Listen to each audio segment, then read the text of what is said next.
Wah, sampai juga di Kiev, kota yang udah lama banget masuk wishlistmu. Saatnya ngeluarin kamera canggihmu dan langsung cekrek-cekrek motret katedral, museum penerbangan, sungai Dnipro.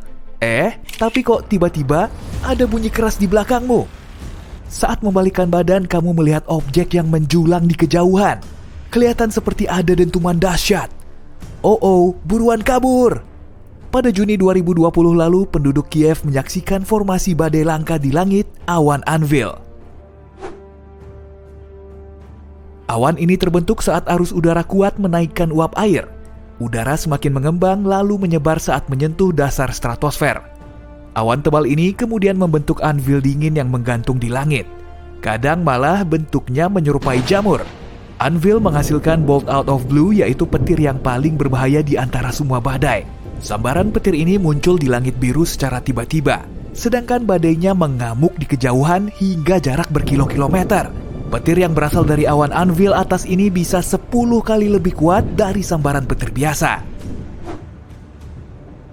Pada jarak sekitar 100 km pun, kebanyakan orang akan ciut setelah menyaksikan awan raksasa ini. Mereka khawatir kalau hal yang tidak diinginkan telah terjadi. Sebagian penduduk setempat berhasil memposting foto awan jumbo ini di medsos sebelum pemerintah bisa menjelaskannya. Pihak berwenang berhasil menenangkan mereka dengan meyakinkan kalau awan itu cuma fenomena alam biasa yang terlihat cantik. Sebelum menghilang, biasanya awan ini akan tetap berada di satu tempat dan pastinya nggak mempan tertiup oleh angin kencang. Asik, akhirnya bisa ikut tur berkeliling pesisir utara Queensland, Australia. Jauh dari reptil yang bikin bulu kuduk meremang. Jadi pengen rebahan santuy di pantai deh. Oke sip, surga dunia. Wow, apaan tuh? Ada bayangan besar di atas kepalamu dan rupanya juga disusul dengan rentetan bayangan lain. Perubahan cuaca yang mendadak ini masih membingungkanmu. Nah, awan super langka Morning Glory emang kelihatan mirip pipa besar yang berjajar di cakrawala.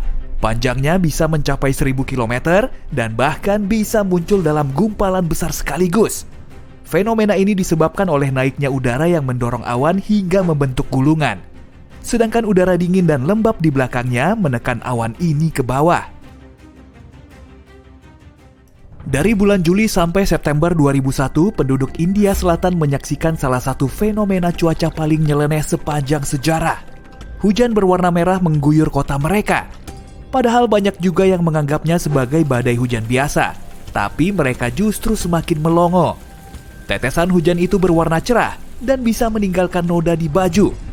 Hujan warna lain juga ada loh, misalnya hijau, kuning, coklat, dan hitam. Hujan merah mulai turun di pertengahan musim hujan secara berkala selama berminggu-minggu.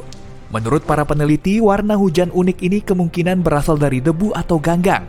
Dan pastinya siapapun gak disarankan untuk mencicipi rasanya. Para ilmuwan masih ragu dengan alga yang tiba-tiba kongkow di langit sana. Akibatnya fenomena ajaib ini kelihatan agak nyeremin. Wah, pasti seru tuh mandi busa setelah seharian penat beraktivitas. Ngapain juga kan harus nunggu lama sampai bak mandinya terisi penuh? Gampang, pergi aja ke bibir pantai setelah ada badai besar. Nah, tinggal nyemplung deh.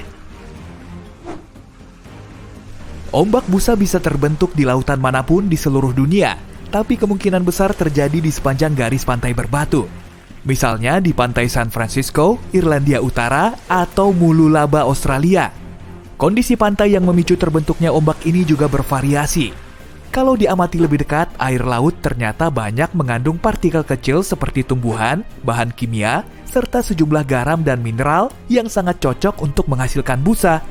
Saat diterpa angin dan arus kuat, semua bahan ini akan membentuk busa pekat mirip buih yang mengapung di permukaan kopi cappuccino. Saat suhu dingin ekstrim melanda perkebunan apel di Michigan, Amerika Serikat, sejumlah kejadian unik bermunculan. Misalnya, apel hantu. Tenang aja, apel ini nggak nyeremin sama sekali kok. Tapi kalau kamu mau menyaksikan fenomena ini, selalu hati-hati ya. Apel hantu cuma terjadi saat kondisinya benar-benar pas. Suhunya juga pasti sangat dingin. Fenomena unik ini ditandai dengan apel yang membeku di pohonnya dan terbentuk lapisan es tipis. Apel ini kemudian mencair dan menetas seperti saus apel. Yang tersisa cuma selubung es yang cantik. Sungai Catatumbo di Venezuela layak mendapat predikat sebagai tempat yang paling bermuatan listrik di seluruh dunia. Tiap tahunnya badai menyambar hampir selama 300 hari. Badai ini sangat konsisten dan kemunculannya bisa diperkirakan 3 bulan sebelumnya. Selama musim hujan di bulan Oktober, kilatan petir akan menyambar sebanyak 30 kali setiap menit. Tiap sambarannya melepaskan energi yang bisa dipakai untuk menyalakan satu bohlam lampu selama 6 bulan. Artinya dengan energi ini ketersediaan listrik di Venezuela melimpah ruah. Saat matahari terbenam, angin kencang bertiup di ketiga gunung yang ada di dekat Catatumbo, lalu membentuk awan badai di atas air. Saat tetesan air dari udara lembab bertabrakan dengan kristal es dingin, terbentuk muatan listrik statis yang memicu badai petir semalam suntuk. Dan parahnya lagi, sebagian badai juga punya petir di atasnya. Coba deh, ambil foto yang satu ini. Fenomena jellyfish lightning sprite atau cahaya ubur-ubur di langit disebabkan oleh pelepasan energi listrik yang terjadi di atmosfer bumi. Fenomena ini berupa badai listrik kuat tapi tidak menimbulkan hujan. Letaknya ada di ketinggian 50-80 km, tepatnya di lapisan mesosfer. Cahaya lampu di malam hari bisa menghalangi intensitas cahaya ubur-ubur yang memang redup. Bentuknya memang kelihatan kecil tapi diameternya bisa lebih dari 50 km. Sprite merah ini berwujud plasma dingin yang dilepaskan di atas awan petir serta menjadi penyeimbang antara awan badai dan tanah di bawahnya. Kalau kamu mampir ke toko roti, jangan coba-coba mencari donat yang satu ini ya. Dijamin gak akan ada di menunya. Snow donut adalah salah satu fenomena meteorologi paling langka yang bisa kita saksikan. Fenomena ini terjadi kalau cuacanya sangat pas, dan umumnya muncul di daerah pegunungan yang tertutup salju seperti pegunungan Rocky. Angin, suhu, salju, es, dan kelembaban harus saling berperan untuk membentuk cincin yang menawan ini. Terdapat lapisan salju basah dan tipis di permukaan tanah. Di bawahnya ada lapisan es atau salju lembut. Kemudian angin berhembus kuat hingga menggerakkan donat itu menuruni bukit layaknya bola salju. Setelah berhenti, ukurannya bisa sebesar bola bisbol atau ban mobil, tergantung pada kekuatan angin yang meniupnya. Donat salju yang baru terbentuk nggak akan tahan lama. Buruan ambil kameramu kalau mau memotretnya.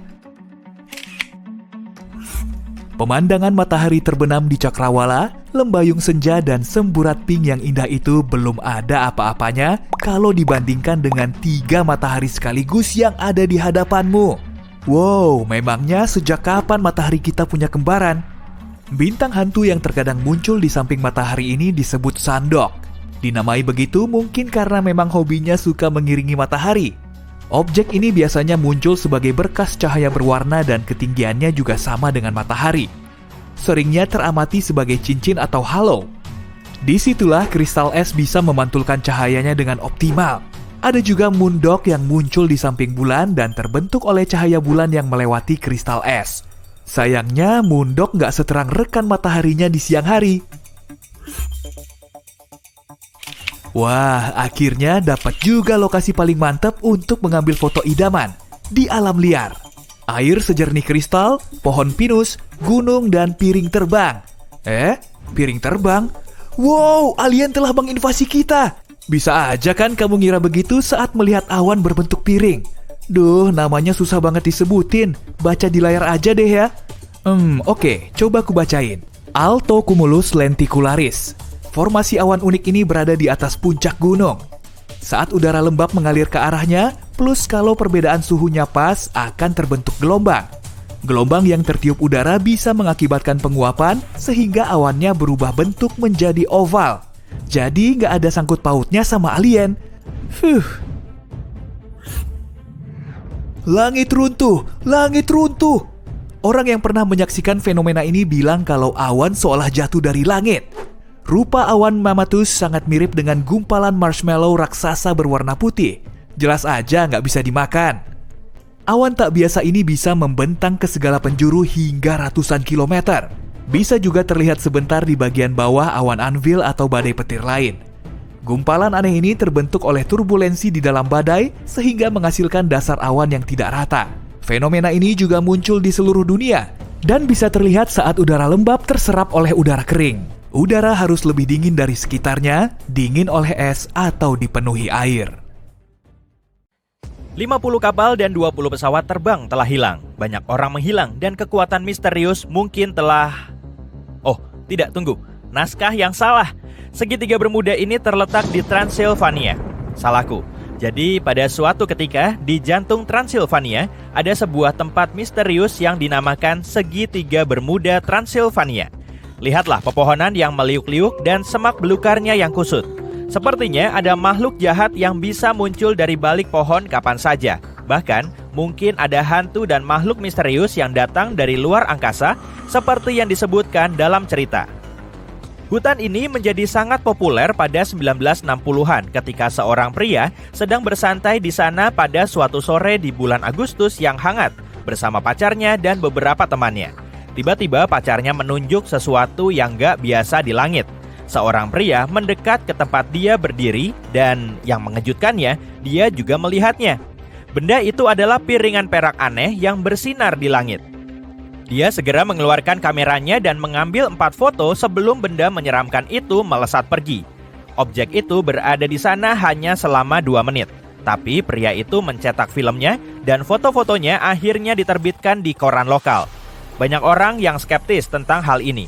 Mereka bilang kemungkinan besar itu adalah balon cuaca yang terlihat seperti pesawat luar angkasa karena difoto dalam pencahayaan yang aneh. Tapi gak ada balon cuaca, balon udara atau benda lain yang berada di langit di atas hutan pada hari itu.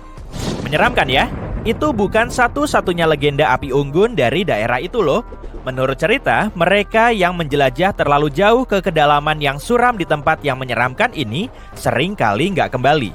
Begitulah asal-muasal nama tempat ini. Ada seorang gembala yang memasuki hutan bersama 200 dombanya. Mereka nggak pernah ditemukan lagi. Orang-orang juga bercerita tentang seorang anak perempuan berusia 5 tahun yang menghilang pada suatu hari. Dia muncul kembali suatu hari, 5 tahun kemudian, mengenakan pakaian yang sama dengan hari ketika dia menghilang. Ditambah lagi, dia nggak bertambah tua. Ada juga orang-orang yang masuk ke dalam hutan dan berhasil kembali, namun dengan luka bakar yang parah, demam tinggi, dan beberapa masalah kesehatan lain yang nggak mereka alami sebelumnya. Beberapa orang yakin hal itu terjadi karena lapisan tanah di bawahnya memiliki banyak uranium alami dengan tingkat radioaktivitas yang tinggi. Dan menurut yang lain, bukan hal yang aneh kalau kamu datang ke hutan ini dan merasa seperti ada yang mengawasimu atau perangkat elektronikmu mati begitu saja. Dan sekarang, sesuatu yang bukan legenda, hutan ini memiliki sejarah yang kaya loh. Beberapa sumber bilang hutan ini merupakan rumah bagi permukiman tertua di Rumania yang berasal dari tahun 6500 sebelum Masehi. Pepohonan itu sendiri cukup misterius. Pepohonan tumbuh dalam bentuk spiral yang menyeramkan atau pola zigzag yang tak terduga. Meskipun beberapa ilmuwan telah datang ke sana untuk mengeksplorasi fenomena ini, mereka nggak bisa menemukan jawaban kenapa pepohonan seperti ini. Sepertinya pepohonan tersebut memelintir dahannya agar bisa menjangkau dan menangkapmu saat kamu gak melihatnya. Menariknya, setiap pohon yang terpelintir ini berputar searah jarum jam. Namun, legenda bilang banyak hal yang gak bisa dijelaskan telah terjadi di bagian tertentu dari hutan ini di mana kamu gak bisa menemukan pohon atau jenis vegetasi lainnya. Ini adalah lingkaran sempurna yang disebut The Clearing. Nama yang sempurna untuk film horor yang terinspirasi dari semua cerita ini. Tanah di area tanpa vegetasi ini telah diuji dan gak ada yang menemukan hal-hal aneh atau anomali yang berpotensi menghentikan pertumbuhan tanaman di sana. Beberapa penduduk setempat percaya hutan ini memiliki energi positif dan itulah sebabnya ada baiknya untuk membuat permohonan di sana. Namun, lebih banyak lagi yang membiarkan imajinasi mereka menjadi liar. Bercerita tentang aktivitas paranormal yang terjadi di sana, seperti bola misterius yang muncul di tengah hutan atau cahaya dari luar angkasa. Bagaimanapun juga, kamu dan kastilmu bisa menyingkir Dracula karena kamu bukan satu-satunya cerita menakutkan dari Transilvania. Inilah alasan lain kenapa kamu gak akan bisa tidur nyenyak malam ini. Isla de las Muñecas atau Pulau Boneka. Di tengah-tengah perairan kanal yang menakutkan dan keruh di dekat Mexico City, terdapat sebuah pulau kecil. Awalnya mungkin terlihat menawan. Sampai kamu menyadari pulau ini adalah rumah bagi ratusan boneka yang tergantung di pepohonan dan tersebar di seluruh vegetasi yang ditumbuhi. Boneka-boneka ini sudah tua dan membusuk. Warnanya telah pudar dari waktu ke waktu dan wajahnya yang dulunya ceria sekarang berubah menjadi ekspresi putus asa dan horor. Ada kisah sedih di balik tempat yang menyeramkan ini. Kabarnya, pulau ini dulunya adalah rumah bagi seorang pria penyendiri yang meninggalkan keluarganya lebih dari 50 tahun yang lalu untuk tinggal sendirian di pulau ini. Dia mulai terobsesi mengumpulkan boneka-boneka yang hilang di kanal. Menurut cerita, dia bahkan menjual produk yang dia tanam kepada penduduk setempat untuk mendapatkan lebih banyak boneka. Pria itu nggak membersihkan boneka-boneka ini atau menunjukkan minat untuk memperbaikinya. Dia hanya menghiasi pulaunya dengan boneka-boneka itu tanpa menghiraukan kondisinya saat dia menemukannya. Bahkan boneka-boneka yang terlihat bagus pun akhirnya rusak karena angin dan hujan. Boneka-boneka itu tidak hanya ada di luar, pondoknya juga penuh dengan boneka-boneka yang menakutkan ini. Banyak orang yang takut dengan tempat ini dan mengklaim tempat ini dikutuk. Namun ada juga yang percaya boneka-boneka itu menjaga pulau. Beranjak ke pinggiran kota London Utara di mana kamu bisa menemukan pemakaman Highgate yang misterius. Ini jelas bukan tempat peristirahatan yang biasa bagi orang yang telah meninggal. Di pemakaman ini ada banyak makam aneh, termasuk makam Karl Marx dan Douglas Adams, tapi bukan itu yang menarik pengunjung ke gerbangnya. Orang-orang datang ke sana karena legenda yang menyatakan tempat ini dihantui oleh berbagai macam makhluk menyeramkan, termasuk vampir. Yup, cerita tentang sosok bayangan yang melayang-layang di atas kuburan dengan mata merah menyala dan taring yang tajam memang nggak pernah membosankan. Tapi tempat ini nggak selalu menyeramkan. Tempat ini didirikan pada pertengahan abad ke-19 yang dulunya terbengkalai dan ditumbuhi banyak tanaman dengan monumen-monumen yang runtuh dan vegetasi yang seolah menelan kuburan. Namun pada 1970-an, legenda ini menjadi populer bersamaan dengan tempat itu sendiri. Setelah pemakaman ini muncul dalam beberapa film horor. Beberapa pengunjung bahkan ada yang mengaku sebagai pemburu vampir. Ada sebuah desa yang damai dan menawan bernama Pluckley, gak jauh dari London. Setidaknya itulah yang terlihat pada pandangan pertama. Menurut orang-orang, Pluckley adalah desa paling berhantu di Inggris. Saat menyusuri jalan-jalannya yang berliku, kamu akan menemukan banyak tempat yang menurut legenda berhantu. Banyak di antaranya terkait dengan keluarga Dering yang memegang gelar Lords of the Manor selama lebih dari 4 abad. Yang memberikan kesan masa lalu adalah jendela-jendela berujung bundar di banyak bangunan. Legenda mengatakan ratusan tahun yang lalu, Lord Dering melarikan diri ketika musuh-musuhnya menangkapnya. Dia melompat dengan kepala terlebih dulu melalui salah satu jendela ini.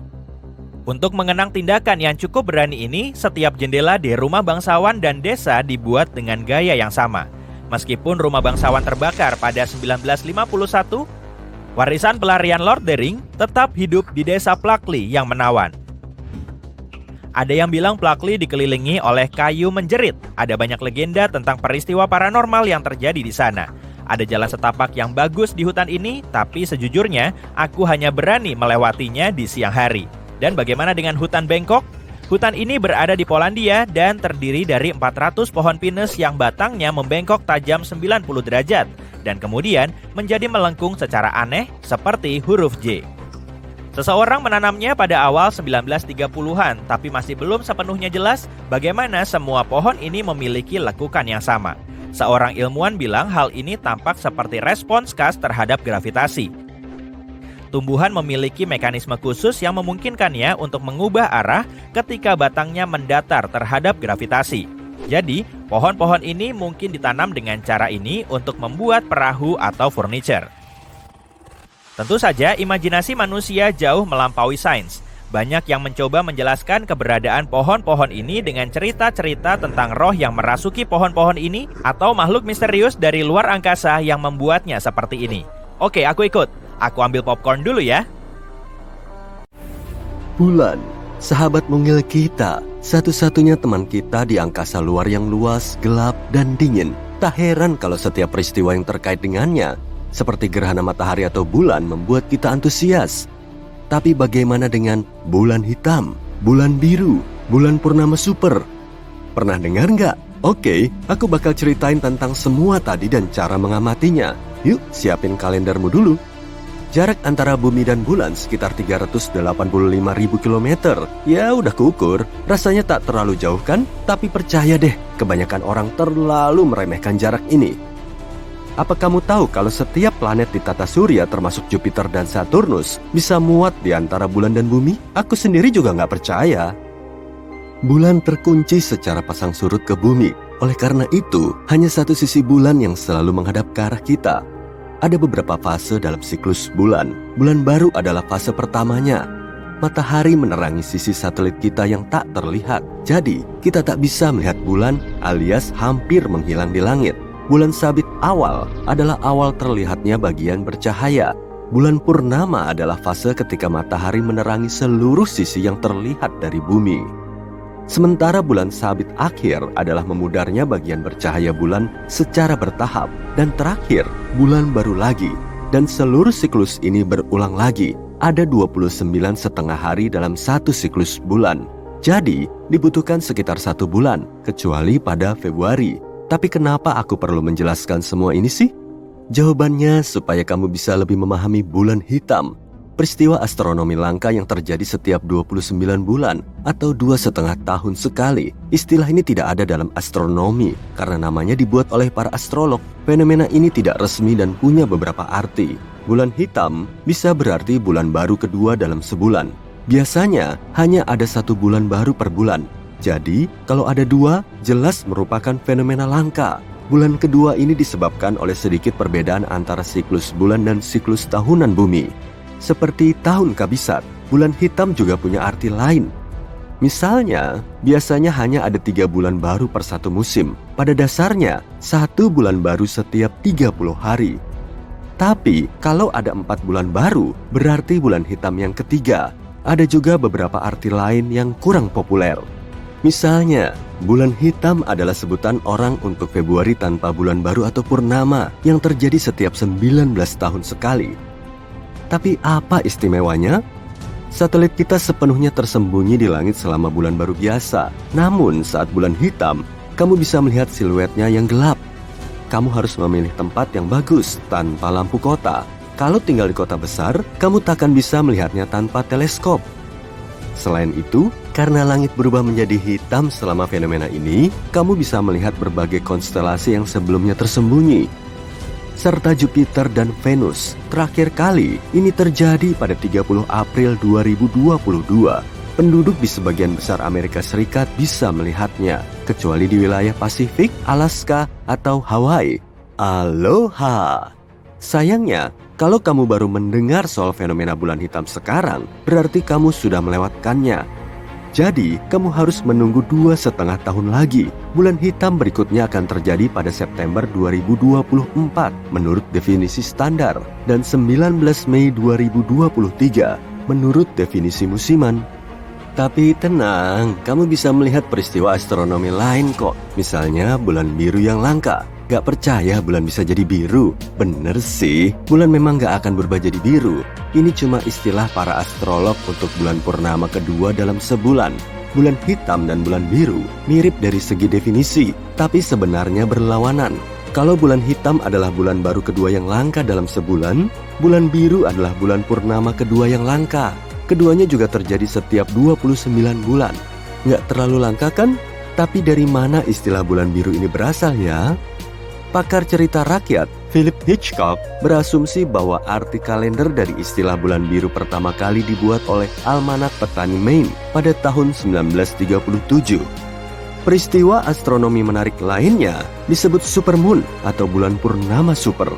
Siapkan teleskop dan pergilah ke bukit terdekat, karena kamu akan melihat bulan yang sangat terang dan besar seperti yang biasa kita lihat di film. Apa sebenarnya yang dimaksud dengan bulan super? Begini, bulan tidak berputar mengelilingi bumi dalam orbit melingkar. Orbitnya berbentuk elips. Dan tempat yang paling dekat dengan bumi disebut perigee. Bulan super adalah fenomena yang terjadi saat bulan purnama terjadi saat bulan berada di titik perigee. Karenanya, bulan menjadi terlihat sangat besar dan cerah di mata kita. Diameternya terlihat 14% lebih besar dan 30% lebih terang dari biasanya. Omong-omong, fenomena ini sering tertukar dengan fenomena ilusi bulan. Saat ilusi bulan terjadi, letak bulan begitu rendah di cakrawala dan secara visual tampak lebih besar. Dari 12 atau 13 bulan purnama dalam setahun, 3 atau 4-nya adalah bulan super. Tapi kebanyakan di antaranya tak terlalu jelas. Kamu mungkin gak akan melihat perbedaannya. Yang paling menarik adalah bulan super besar yang langka. Saat terjadi, bulan benar-benar membesar. Bulan super besar terakhir terjadi pada tahun 2016.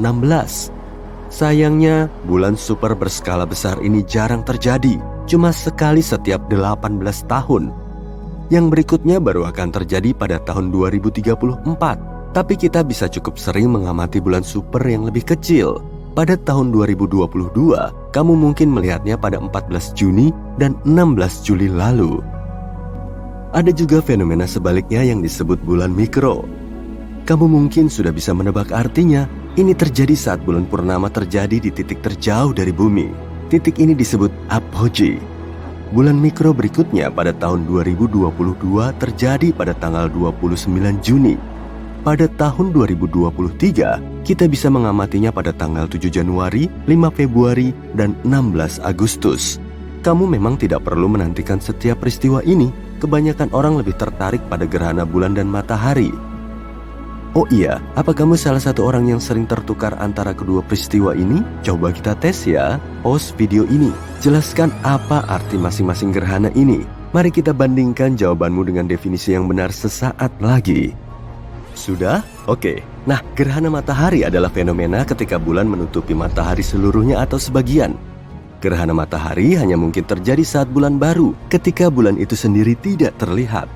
Banyak orang meyakini peristiwa ini sangat langka, tapi sebenarnya tidak juga. Gerhana bulan adalah fenomena ketika bulan seluruhnya atau sebagian tertutup bayangan bumi. Gerhana bulan cuma bisa terjadi saat bulan purnama, jika posisi bulan berada di tengah orbitnya. Kalau tebakanmu benar, selamat. Kalau tidak, jangan khawatir. Banyak yang sering tertukar kok. Pada tahun 2022, gerhana matahari sebagian akan terjadi pada 25 Oktober. Gerhana matahari ini akan terlihat di Eropa, Asia Selatan dan Barat, Afrika Utara dan Timur, serta Atlantik. Seperti yang kusebutkan tadi, gerhana matahari total tidak selangka yang kita bayangkan. Tapi masalahnya, gerhana ini tidak selalu terlihat dari area manapun di bumi. Jadi, kalau ingin melihat peristiwa ini, pastikan kamu mencari tanggalnya dan cari tahu dari bagian bumi mana fenomena ini akan terlihat. Serta jangan lupa pakai kacamata khusus. Gerhana bulan lebih sering terjadi loh. Gerhana bulan sebagian terjadi hampir setiap bulan. Namun, gerhana bulan total pada tahun 2022 akan terjadi pada malam tanggal 7 sampai 8 November. Kamu bisa melihatnya di hampir semua bagian dunia, kecuali Afrika. Kabarnya sih, para zebra di sana kesal soal ini. Bulan adalah satelit yang sangat menarik. Mungkin kamu berpikir itu cuma bola batu kecil, namun kenyataannya ada begitu banyak peristiwa menarik yang terkait dengannya. Peristiwa bulan langka apa yang sudah pernah atau ingin kamu lihat? Apa kamu pernah melihat peristiwa astronomi yang langka dan menarik? Share di kolom komentar ya. Hey, kamu pernah dengar pelangi api? Aku juga belum pernah kok. Kalau busur sirkum horizontal? Kayaknya nggak pernah. Tapi ternyata dua istilah itu merujuk pada satu peristiwa yang sama. Sekilas kelihatannya kayak lukisan atau cipratan warna pelangi di langit. Meski namanya pelangi api, fenomena ini nggak ada kaitannya dengan api atau hujan. Fenomena langka ini terjadi saat matahari bersinar melalui sejenis formasi awan es. Halo pelangi juga unik. Pada fenomena ini pun harus ada sejenis kristal es di awan agar permukaan bumi membelokkan cahaya dari matahari menjadi cincin sempurna. Sama halnya dengan sinar bulan. Tapi perbedaannya, halo bulan biasanya berwarna putih. Sementara itu, halo matahari berwarna pelangi. Saat mengunjungi wilayah dataran tinggi, kamu mungkin beruntung kalau bisa melihat penitentes. Penitentes adalah kumpulan es yang berbentuk bilah runcing. Fenomena ini terjadi di lingkungan yang dingin dan tinggi banget dengan udara kering. Sinar matahari mengubah es langsung menjadi uap, bukan mencairkannya. Oleh karena itu, bilah salju dan es ini muncul di permukaan bumi. Meskipun menggemaskan, tinggi bilah ini bisa mencapai 4,5 meter. Bagaimana jadinya kalau tetesan lava bertemu angin? Jadi Pele's Hair dong. Kata Pele berasal dari simbol Hawaii kuno untuk gunung berapi. Saat membawa tetesan kecil lava, angin menyebabkan lava meregang kayak untayan rambut.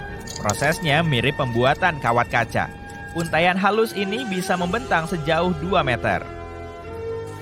Walau jarang terjadi, hujan bisa turun tanpa awan. Masa sih? Yuk simak penjelasan ilmiah dari fenomena langka ini.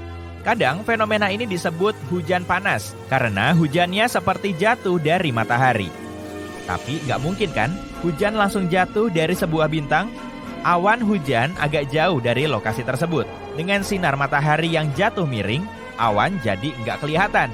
Ditambah angin untuk meniup hujan ke arah kamu dan tara, jadilah hujan panas. Ada tempat bernama Salar de Uyuni di Bolivia. Ini merupakan dataran garam terluas di dunia. Nah, separuh litium dunia yang jadi komponen penting untuk memproduksi baterai juga ada di tempat ini. Tapi, apalagi sih yang spesial banget dari tempat ini? Pada musim hujan, dataran garam terluas ini berubah menjadi danau cermin. Apa yang kamu bayangkan saat mendengar kata air terjun darah? Film horor? Air terjun darah cuma rangkaian air terjun yang berlokasi di salah satu wilayah paling kering di Antartika. Air terjun ini muncul dari danau bawah tanah yang dipenuhi sejenis bakteri. Bukannya pakai gula, organisme kecil ini pakai sulfat untuk membentuk energi. Hal inilah yang membuat saintis penasaran. Air di danau ini penuh kandungan besi yang berkarat saat bertemu udara. Oleh karena itu, air terjun ini berwarna kemerahan dan diberi nama air terjun darah. Kita tahu lagu ini, tapi memang betulan ada kok. Memang ada benda yang disebut desert rose. Tapi bukan tanaman, melainkan bentuk unik dari gypsum mineral. Desert rose terbentuk di tempat berpasir kering yang kadang bisa banjir. Pergantian lingkungan basah dan kering ini membuat kristal gypsum muncul di antara butiran pasir, terperangkap di sana dan membentuk bunga mawar. Pernah dengar istilah mata Sahara? Saintis masih berusaha mencari tahu proses pembentukannya. Kamu cuma bisa melihatnya kalau melintas di atasnya, tapi intinya mata Sahara adalah kubah alami yang terbentuk kira-kira 100 juta tahun lalu. Aku belum lahir waktu itu. Mata Sahara punya struktur melingkar dengan diameter sekitar 40 km. Lapisan terbesarnya atau lapisan tengah kira-kira berdiameter 30 km. Astronaut adalah salah satu orang pertama yang melihatnya dan mata Sahara diteliti sejak itu. Bahkan sampai sekarang, saat mendarat di Florida, mereka tahu mereka sudah hampir sampai saat melihat mata Sahara. Salah satu pohon berwarna paling indah di dunia ada di Filipina dan Indonesia. Namanya Eucalyptus pelangi atau pohon pelangi. Nama ini diambil karena kulitnya berubah warna dan mengelupas seiring usia pohon itu. Batang hijau terang adalah pohon termuda karena mengandung zat klorofil yang biasanya ada pada daun. Lalu warnanya berubah menjadi ungu, kemudian merah. Akhirnya berubah menjadi coklat saat tumbuh dan kehilangan klorofil. Kamu pasti mengira ini satu hutan. Salah, ini cuma satu pohon. Ini juga bukan ilusi optik ya. Di bawah tanah ini ada jaringan akar kompleks yang menghubungkan sekitar 47.000 bentuk seperti pohon yang kamu lihat di atas tanah. Ini adalah pohon quaking aspen. Sebagian pohon ini merupakan salah satu organisme tertua dan terbesar di dunia. Nah, ini tujuan wisata yang bagus, atau mungkin enggak. Menurut data terbaru yang dirilis NASA, tempat yang paling sering tersambar petir di dunia adalah Danau Maracaibo di Venezuela. Dalam setahun, ada 300 kali badai petir di lokasi ini. Tapi apa sih uniknya tempat ini sampai sering banget terjadi badai di sini? Karena di tempat ini udara gunung yang dingin bertemu dengan angin lembab yang hangat dan menghasilkan aliran listrik di atas danau. Eternal Flame Falls atau air terjun api abadi berlokasi di upstate New York dekat perbatasan Kanada. Di wilayah ini ada air terjun kecil yang punya rahasia besar, percikan setinggi 20 cm. Ternyata ada kebocoran gas yang memicu api di balik air terjun ini. Air terjun ini menutupinya agar apinya tetap menyala hampir setiap saat. Pendaki memang suka menyalakannya lagi kalau melihat apinya padam. Fenomena ini sebenarnya cukup umum, tapi Eternal Flame Falls lebih populer karena umurnya yang lebih muda. Dan jujur aja, bagus banget kalau difoto. Aku pernah dengar pasir kuning, pasir putih, dan bahkan pasir hitam. Tapi baru sekarang aku tahu pantai hijau. Papakolea atau dikenal dengan Pantai Pasir Hijau berlokasi di Hawaii dan merupakan salah satu dari sedikit pantai di dunia yang punya pasir hijau. Warna unik itu berasal dari batu olivin yang terbentuk saat gunung berapi di dekat pantai meletus. Kalau di Hawaii sih, semua gunung berapi memang dekat. Beralih dulu dari pasir hijau karena ada pantai lain yang bahkan bisa menyala dalam gelap dan fenomena itu alami. Apa penyebabnya? Si kecil fitoplankton atau kadang disebut juga mikroalga. Intinya ini adalah tumbuhan kecil yang mengandung klorofil dan butuh sinar matahari untuk hidup dan tumbuh. Kebanyakan fitoplankton bisa mengapung di bagian atas samudra yang masih bisa ditembus sinar matahari. Saat terganggu dengan gerakan ombak dan arus, fitoplankton akan memancarkan cahaya yang mirip kilau pada malam hari.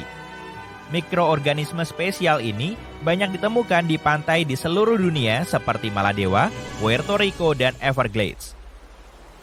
Di dasar gunung yang berada di pinggiran Afton, Wyoming, terdapat sungai kecil bernama Intermittent Spring.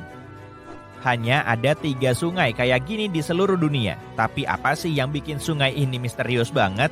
Mungkin karena sungai ini mengalir dan berhenti setiap beberapa menit. Saintis belum bisa memastikan penyebabnya, tapi mereka berspekulasi bahwa itu cuma efek isapan yang terjadi di dalam tanah, sehingga menyebabkan sungai sering banget berhenti dan mengalir lagi. Kalau kamu tertarik untuk melihat fenomena ini, coba datang di akhir musim panas karena Intermittent Spring paling aktif pada bulan-bulan itu. Kayak lelucon ya, kamu hanya bisa menyaksikan spring di musim panas alias summer. Oke, sekian dulu ya. Gunung Ijen di Jawa Timur ternyata nggak nyemburin lava biasa loh. Nggak kayak kebanyakan gunung berapi yang ngeluarin asap hitam dan lava membara. Gunung unik ini justru nyemburin api dan lava biru elektrik.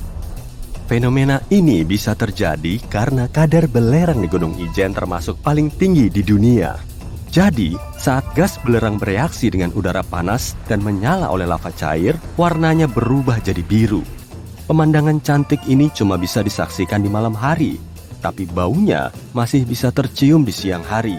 Danau paling besar di dunia juga ada di kawahnya loh. Laut Mati punya kadar garam dan mineral paling tinggi dibanding laut biasa. Padahal sebetulnya perairan ini termasuk danau.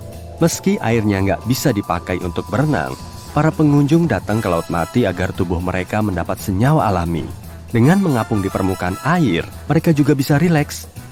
Perairan kuno ini dijuluki Laut Mati karena nggak ada mikroorganisme yang hidup di situ. Airnya bahkan 9,6 kali lebih asin dari lautan, sehingga cuma sedikit bakteri dan jamur yang bisa ditemukan. Tempat ini juga menjadi perairan di darat paling rendah di seluruh dunia. Ketinggiannya cuma 427 meter di bawah permukaan laut. Gua kristal bawah tanah ini berlokasi di Meksiko dan tampilannya mirip banget kayak di luar angkasa. Kedalamannya kurang lebih 305 meter di bawah permukaan tanah. Berat tiap bongkah kristalnya bisa sampai 11 meter dan bobotnya 55 ton. Pantai Luskentyre menyuguhkan hamparan gumuk pasir dan air birunya yang cantik. Tapi jangan terkecoh dulu, pantai di Skotlandia ini cuma kelihatan seindah ini pada bulan Mei dan Juni. Di bulan Desember, mataharinya cuma bersinar selama sejam setiap hari, sehingga pantainya berubah jadi monokrom. Georgia Guidestones adalah rangkaian batu raksasa bermotif bintang. Di permukaan batunya terukir tulisan dalam 8 bahasa, termasuk bahasa Hindi, Cina, dan Swahili. Ada juga kalender astronomi yang selesai dibuat pada tahun 1980.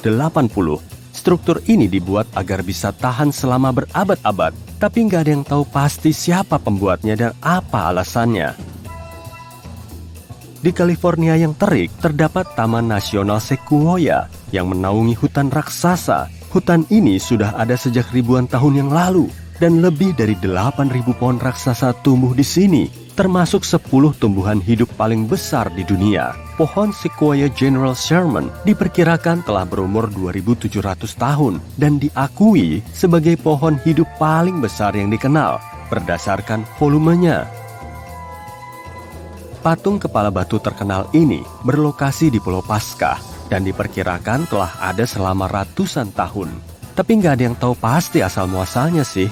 Menurut sebagian ahli, penduduk lokal meyakini patung ini bisa bikin tanah mereka lebih subur. Bahkan, menurut hasil analisis tanahnya, semua patung ini ditempatkan di area pertanian paling subur di Pulau Paskah. Mata air panas Pamukkale di Turki punya komposisi bahan kimia yang bikin airnya meluap secara misterius. Selain untuk ngebersihin badan, ternyata air di tempat ini bisa untuk ngejernihin pikiran. Jauh di Arab Saudi, ada bongkahan batu yang terbelah sempurna jadi dua. Inilah yang bikin Al-Nasla sangat unik karena prosesnya terjadi secara alami selama bertahun-tahun. Gletser di tengah Antartika ini kelihatan kayak kena tumpahan cat sampai berember-ember kan? Padahal warnanya dihasilkan secara alami loh. Air terjun darah terbentuk dari campuran air super asin dan oksida besi yang memunculkan suasana serem. Awal Mei tahun 2018 lalu, New England dilanda salah satu bencana paling nyeremin dan membahayakan, yaitu tornado super panjang. Fenomena alam ini dimulai dari Charleston, New Hampshire, kemudian bergerak ke kota Webster di Merrimack County. Cuma dalam waktu 33 menit, tornado ini mampu bergerak sejauh hampir 58 km. Makanya bencana ini menempati peringkat ketiga dalam daftar tornado terpanjang di New England. Kamu bisa menyelami air sebening kristal sambil ngeliat-liat dunia bawah air di Provinsi Palawan, Filipina. Kawasan Coron punya pantai berpasir putih yang dilewati banyak perahu kecil untuk menikmati pemandangan menawan di situ. Tristan da Cunha adalah kepulauan gunung berapi di Samudra Atlantik yang berada di dekat Buenos Aires, Argentina, dan Cape Town, Afrika Selatan. Untuk sampai di tempat unik ini, kamu perlu naik kapal selama 7 hari. Kalau kamu pengen ngerasain pengalaman baru di tempat ini, coba aja tinggal barengan 280 penduduk lokal. Pada awal Januari 2018 lalu, suhu di timur laut Amerika Serikat turun drastis hingga mendinginkan Samudra Atlantik di Falmouth Utara, Massachusetts. Seluruh permukaannya menjadi beku dan bisa dilalui dengan jalan kaki. Jarang-jarang ada ginian kan? Pasir merah di pantai ini menjadi daya tarik tersendiri bagi para wisatawan untuk datang ke Tianjin, Tiongkok. Di air asinnya ternyata ada tumbuhan Suaeda salsa yang berwarna merah. Seluruh pantainya juga berwarna merah dan lapisan atas lautnya aja yang terlihat.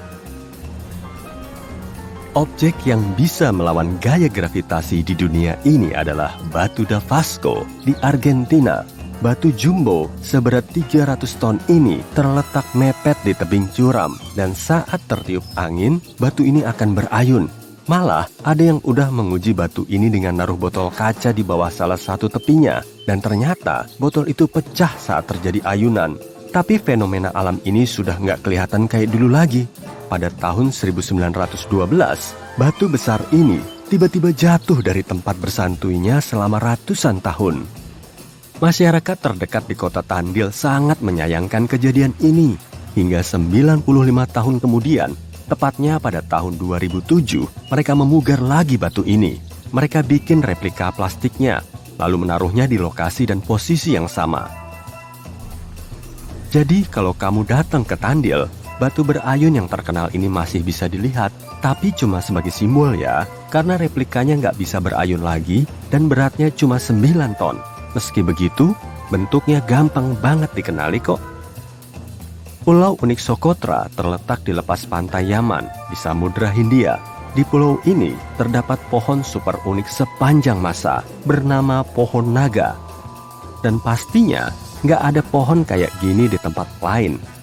Pada tahun 2008, Socotra dimasukkan sebagai situs warisan dunia. Kalau kamu ngelihat kolom udara yang nyemburin api kayak gini, jangan langsung panik ya. Itu bukan tanda-tanda kiamat kok. Suara angin yang dibarengi dengan kobaran api menandakan kalau kamu sedang berada di dekat tornado api atau pusaran api atau badai api. Fenomena membahayakan ini sering muncul saat terjadi kebakaran hutan, lalu memanaskan udara di atasnya sampai jauh. Saat udara super panas bercampur dengan udara dingin, angin puyuh akan muncul, lalu mengacak-acak serpihan bara dan api. Tornado paling kencang bisa menjulang sampai puluhan meter. Rumah misteri di Gold Hill, Oregon, telah memikat para turis dengan efek melawan gravitasinya. Di tempat ini, kamu nggak akan bisa berdiri tegak karena tubuhmu terus meleot. Bola bisa menggelinding ke atas, dan sapu bisa tetap berdiri tanpa dipegangin. Suku asli Amerika menyebut tempat ini sebagai tanah terlarang. Jauh sebelum rumah ini didirikan, bahkan mereka nggak mau dekat-dekat ke situ. Pemilik gubuk kemudian mengubahnya menjadi tempat yang punya daya tarik, dan ternyata mereka berhasil. Mereka bikin suasana di sekitar tempat ini jadi nyeremin, lalu nyebarin beritanya di berbagai surat kabar, internet, dan akhirnya terciptalah anomali mantul. Padahal sebetulnya itu hanyalah ilusi optik buatan manusia yang mengecoh penglihatan dan indera lain kita. Di Filipina, Indonesia, dan Papua Nugini terdapat pohon cantik dengan warna ngejrengnya. Batang pohon pelangi ini kelihatan seperti dicat dengan warna jingga, hijau, merah, ungu, kuning, coklat, biru, dan masih banyak lagi. Sebagian batangnya bahkan kelihatan cerah banget dan kamu bisa aja mengiranya cuma buatan. Pohon pelangi ini terus-terusan ngelupasin kulit kayunya, lalu ngeliatin warna hijau cerah di lapisan bawah. Beberapa saat kemudian, lapisan hijau ini akan berubah warna.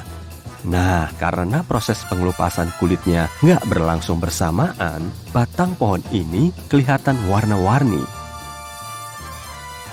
Yaman menaungi gedung pencakar langit sekaligus metropolis tertua di dunia, kota kuno Shibam.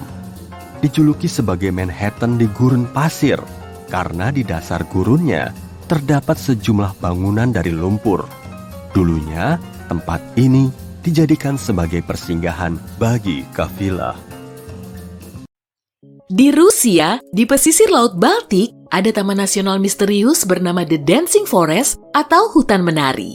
Sampai sekarang pun, para ilmuwan belum mampu menyingkap misteri tempat ini. Semua pohon pinusnya bengkok dan berpilin hingga melengkung dan membentuk spiral. Hutan ini baru muncul sejak awal tahun 1960-an saat penanaman bibit pinus agar bukit pasir di sana lebih stabil. Menurut salah satu teori, pasir yang tidak stabil telah membuat pepohonannya bengkok. Sementara teori lain menyatakan kalau fenomena ini disebabkan oleh angin kencang atau kekuatan supernatural. Sebagian orang juga meyakini hutan merupakan tempat bertemunya energi positif dan negatif. Energi ini bisa membengkokkan pohon. Ada kepercayaan di kalangan masyarakat lokal kalau seseorang bisa melalui cincin pohon itu, umurnya akan bertambah 1 tahun atau permintaannya akan terkabul. Masa sih? Masih soal pohon aneh. Pohon ini tumbuh di wilayah Piedmont, Italia. Jadi, ada pohon ceri yang tumbuh di atas pohon murbei. Dan anehnya, kedua pohon ini tumbuh subur. Badai yang terus mengamuk di kutub utara Saturnus punya bentuk unik berupa segi 6, mungkin disebabkan oleh pergeseran angin. Panjang seluruh pola awan ini mencapai 14.500 km atau 1.930 km lebih panjang dari diameter bumi. Bentuk segi 6-nya telah teramati selama bertahun-tahun, tapi wujudnya semakin misterius karena warnanya juga berubah. Dulu berwarna pirus dan akhir-akhir ini jadi keemasan. Perubahan ini disebabkan oleh paparan sinar matahari yang mengenai kutub saat pergantian musim. Hujan memang biasa terjadi di Oakville, Washington, tapi hujan yang satu ini belum punya dasar ilmiah yang kuat. Bukan tetesan air yang turun dari langit, melainkan gumpalan bening mirip jeli yang menyelimuti area seluas 58 km persegi. Mereka yang berada di dekat hujan ini mengalami gejala mirip flu. Memangnya gumpalan apa sih? Para peneliti menyatakan gumpalan ini mengandung sel darah putih manusia, tapi di dalamnya tidak ada nukleus. Fakta ini dibuktikan pada pengujian selanjutnya. Sebagian orang berpendapat gumpalan itu berasal dari uap ubur-ubur yang kemudian membentuk hujan atau mungkin limbah dari pesawat komersial. Batu berjalan atau batu berlayar terdapat di Taman Nasional Death Valley di California. Batu ini bisa bergerak sendiri, meninggalkan jejak yang mengular pada tanah dan pasir. Pengambilan rekaman time-lapse sudah sering dilakukan. Para ilmuwan bahkan memasang navigator GPS pada batu itu, hasilnya menunjukkan kalau kecepatan geraknya cukup ngebut. Sebagian peneliti meyakini fenomena ini disebabkan oleh lapisan es tipis yang terbentuk semalaman saat suhunya dingin, kemudian batu itu bergerak sampai esnya mencair pada siang harinya. Atau mungkin karena ada konser The Rolling Stones. Nggak mungkin lah. Kawah Bata Gaica di Siberia terlihat seperti pintu masuk menuju dunia bawah tanah. Panjangnya sekitar 1 km dan kedalamannya lebih dari 86 meter. Tapi ukurannya terus saja membesar. Semakin ke bawah akan semakin banyak lapisan yang terlihat. Lapisan-lapisan ini menampilkan rupa bumi ribuan tahun lalu karena kawahnya sendiri memperlihatkan keadaan di masa lalu. Bata Gaica muncul pada tahun 1960-an saat terjadi penggundulan hutan secara massal. Pepohonannya habis sehingga suhunya semakin panas. Embun abadi mencair dan terbentuklah kawah. Dengungan berfrekuensi rendah di Taos, New Mexico telah menggemparkan masyarakat setempat sejak tahun 1990-an. Dengungan ini mengusik tidur dan menguras energi mereka. Meski sudah berupaya mencari-cari sumber dengungan itu, para ilmuwan belum bisa menemukannya. Berbagai dengungan juga terdengar di Inggris, Australia, Kanada, dan wilayah lain di Amerika Serikat. Dan cuma sekitar 2% populasi manusia yang bisa mendengarnya. Peralatan mekanik, gangguan sistem pendengaran, atau binatang diduga kuat telah menyebabkan dengungan ini. Dengungan Seattle Barat misalnya. Di sini, ikan toothfish yang dijadikan biang keladi. Fairy rings, dikenal juga sebagai elf rings atau pixie rings, adalah jamur misterius yang tumbuh membentuk bulatan di padang rumput atau area hutan. Alasan dibalik bentuknya yang bulat hampir sempurna itu masih simpang siur. Mereka yang percaya takhayul menyebutkan kalau tarian peri telah membuat tanahnya terbakar sehingga jamur bisa cepat tumbuh. Di Costa Rica ada kumpulan bola batu sebanyak 300-an butir. Masyarakat setempat menamakannya Las Bolas atau bola-bola. Bentuknya hampir bulat sempurna. Bahkan sebagian ada yang berukuran jumbo. Masing-masing beratnya mencapai 16 ton. Bahan penyusunnya juga beragam. Ada yang dari batu gabro, gamping, dan batu pasir. Batu-batu ini telah diletakkan secara lurus di depan rumah ketua suku setempat, tapi asal-muasalnya belum jelas. Menurut mitos, batu ini berasal dari Atlantis. Kalau kamu datang ke Sungai Mekong pada akhir bulan Oktober, kamu akan berkesempatan untuk melihat bola benderang yang muncul dari air lalu terbang ke udara. Penduduk setempat menyebutnya sebagai bola api naga. Ukurannya bervariasi, bola kemerahan ini bisa sekecil kilatan hingga sebesar bola basket. Dalam semalam, bola-bola ini bisa muncul sebanyak puluhan hingga ribuan kali. Para ilmuwan belum bisa menjelaskan alasan pastinya, tapi mungkin saja disebabkan oleh terlepasnya gas yang mudah terbakar di lingkungan berawa. Penduduk lokal yang percaya pada takhayul menganggap fenomena ini disebabkan oleh ular raksasa yang mendiami Sungai Mekong. Di Minnesota, tepatnya di pantai utara Danau Superior, terdapat sebuah taman yang terkenal dengan Devil's Kettle-nya. Air terjun ini terbelah menjadi 2 cabang. Cabang satunya terus mengalir, sedangkan cabang lainnya masuk ke lubang di dalam tanah, lalu menghilang. Benda yang dilempar ke air terjun ini tidak akan muncul lagi. Para ilmuwan belum benar-benar bisa menjelaskan arah aliran air yang jatuh ke lubang itu. Devil's Kettle dianggap tidak aman bagi manusia karena aliran airnya sangat sulit dilacak. Yah, gak bisa arum jeram di situ dong. Ikan grunion terkenal dengan kebiasaan kawinnya yang aneh. Si betina akan berenang menuju pantai, lalu menggali pasir dengan ekornya untuk menaruh telur. Telur-telur itu tetap tertimbun di dalam pasir selama 10 hari. Saat gelombang tinggi menyapu pantai, ikan yang baru menetas ini tertarik ke laut. Cara perkembangbiakan ini juga belum mendapat penjelasan gamblang dari para ilmuwan. Para penduduk desa di Norwegia Tengah di sepanjang lembah Hesdalen sering melihat cahaya putih, kuning, dan merah di angkasa. Cahaya ini muncul saat siang dan malam hari. Bahkan pada tahun 1980-an terlihat 15-20 kali dalam seminggu. Durasinya bisa berlangsung selama beberapa detik hingga berjam-jam. Cahaya ini menari-nari ke sana kemari. Sebagian ilmuwan meyakini fenomena ini disebabkan oleh debu besi yang terionisasi. Sebagian lainnya mengatakan proses pembakaran cahaya melibatkan unsur natrium, oksigen, dan hidrogen. Banyak orang percaya kalau cahaya ini sebenarnya cuma pesawat yang salah dideteksi. Di Taman Nasional Yellowstone terdapat danau yang mendidih. Perairan ini memang terkenal, tapi bukan satu-satunya di dunia. Jauh di dalam rimba Amazon terdapat sungai Sene Timpisca yang artinya selalu panas. Sungai sepanjang 6,4 km ini punya nama unik yang artinya direbus oleh matahari. Ya, sebetulnya tidak sampai mendidih sih, tapi suhunya bisa mencapai 91 derajat Celcius. Cukup panas lah ya buat masak pasta. Suhu terendah sungai ini sendiri sekitar 45 derajat Celcius. Fenomena di sungai ini belum bisa dijelaskan secara ilmiah karena untuk mencapai suhu setinggi itu, lokasi sungai harus di dekat gunung berapi. Gunung berapi terdekatnya saja berjarak 644 km. Tapi, mungkin saja terdapat patahan di bawah sungai ini. Di Venezuela Barat, penduduk yang tinggal di dekat sungai Quetetambo tidak takut dengan petir karena mereka melihatnya hampir setiap malam. Petir mulai berkilatan sekitar jam 7 malam dan terus menerangi langit hingga pagi. Petir Quetetambo yang selalu muncul ini memang pernah berhenti selama beberapa bulan dari Januari hingga Maret 2010. Kemungkinan disebabkan oleh kemarau atau kehabisan daya. Pada tahun 1991, seorang ilmuwan berpendapat kalau fenomena ini terjadi karena arus udara panas dan dingin saling bertemu. Teori lain menyebutkan petir bisa disebabkan oleh uranium yang terkandung di dalam batuan dasar.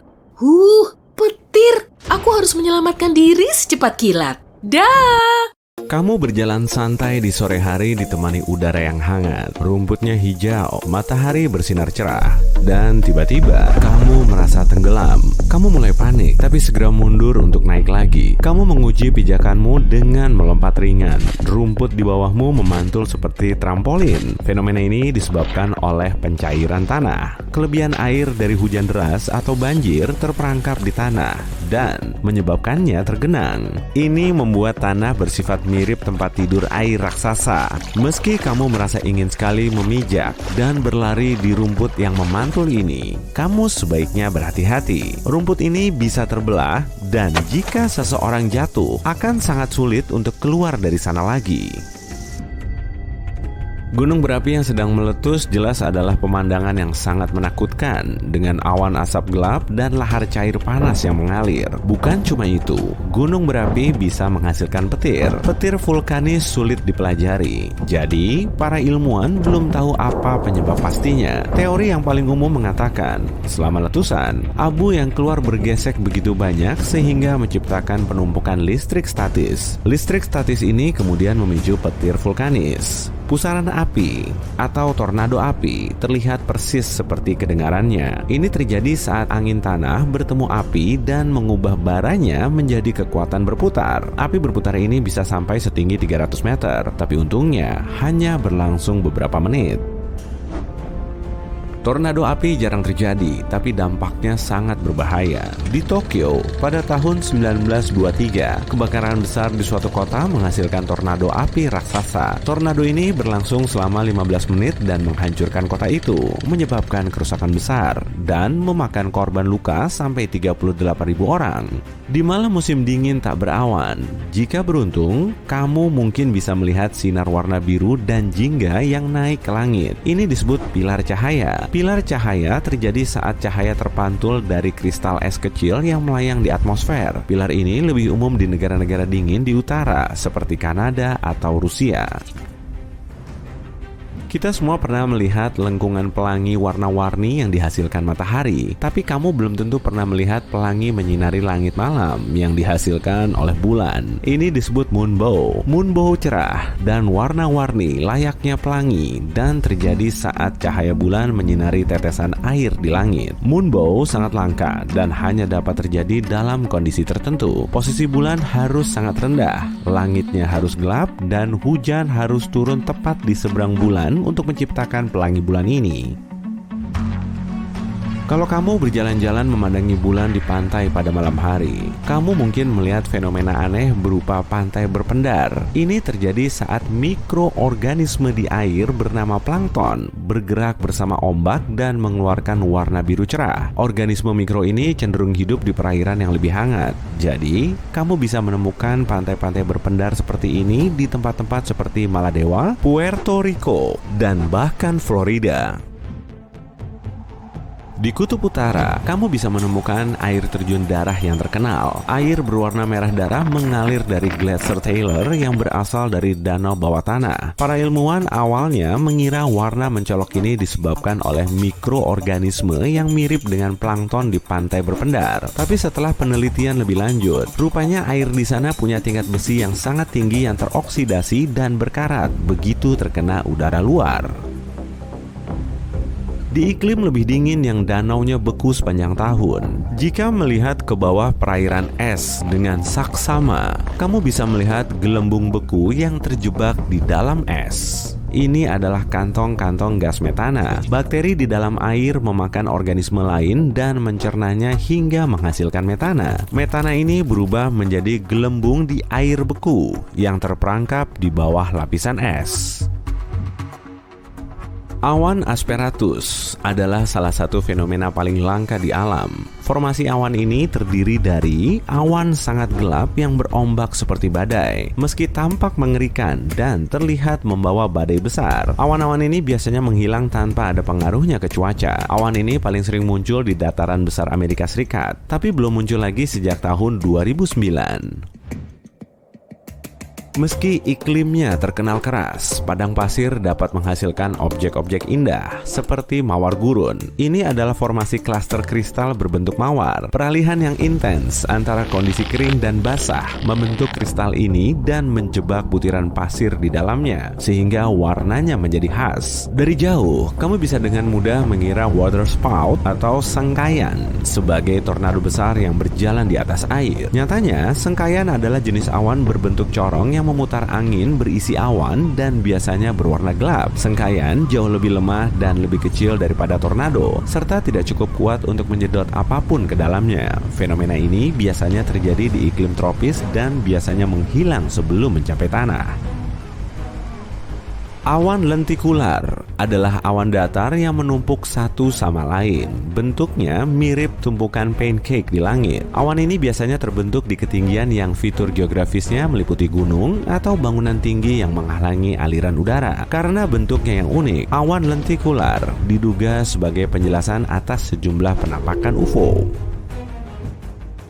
Seraya iklim berubah, fenomena alam baru pun muncul. Salah satunya adalah ledakan ibun abadi. Meningkatnya suhu di zona kutub selatan menyebabkan ibun abadi atau permafrost meleleh. Sama seperti di danau beku, gelembung gas metana terperangkap di dalam permafrost. Saat permafrost mulai meleleh, gas pun keluar. Ini menghasilkan ledakan besar yang meninggalkan lubang besar menganga. Kasus pertama fenomena ini dilaporkan pada tahun 2013 dan beberapa kejadian lagi menyusul kemudian.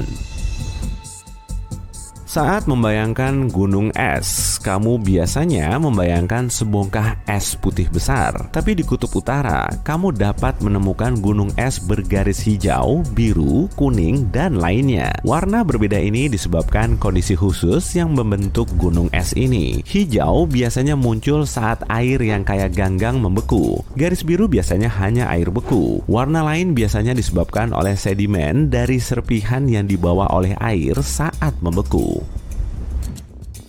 Awan mutiara adalah salah satu awan paling langka di bumi. Awan ini biasanya terbentuk di ketinggian dan hanya terlihat selama 2 jam setelah matahari terbenam. Awan ini tampak indah karena menampilkan gelombang cahaya berbagai warna. Tapi jangan tertipu, awan ini sebenarnya adalah pemandangan yang lumayan berbahaya. Awan mutiara sangat destruktif bagi atmosfer kita. Kehadirannya mendorong reaksi kimia yang memecah lapisan ozon. Lapisan ozon adalah perisai penting yang melindungi kita dari sinar matahari yang berbahaya. Semakin tipis lapisan ozon, maka kita makin berisiko mengalami pemanasan global.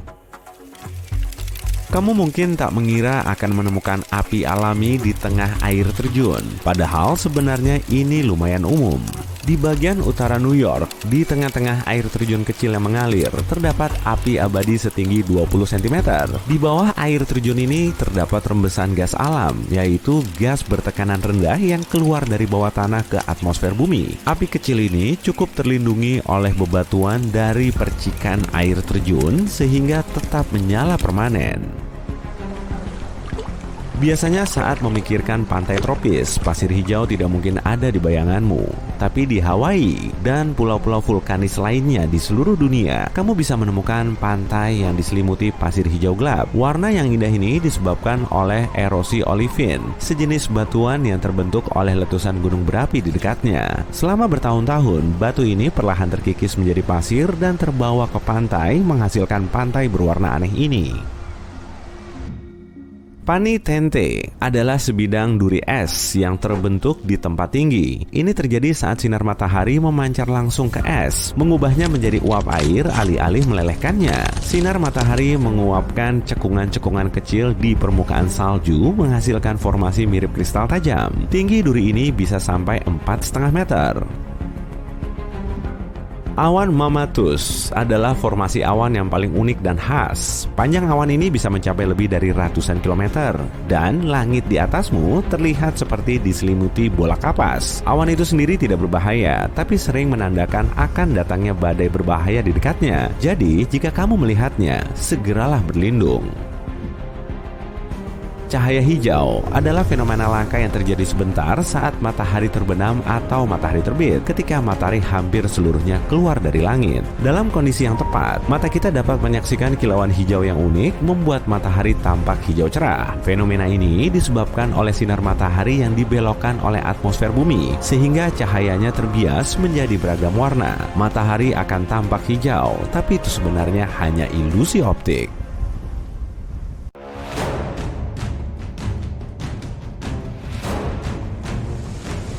Tsunami Boxing Day Indonesia. Gempa bawah laut mulai terjadi di pagi hari.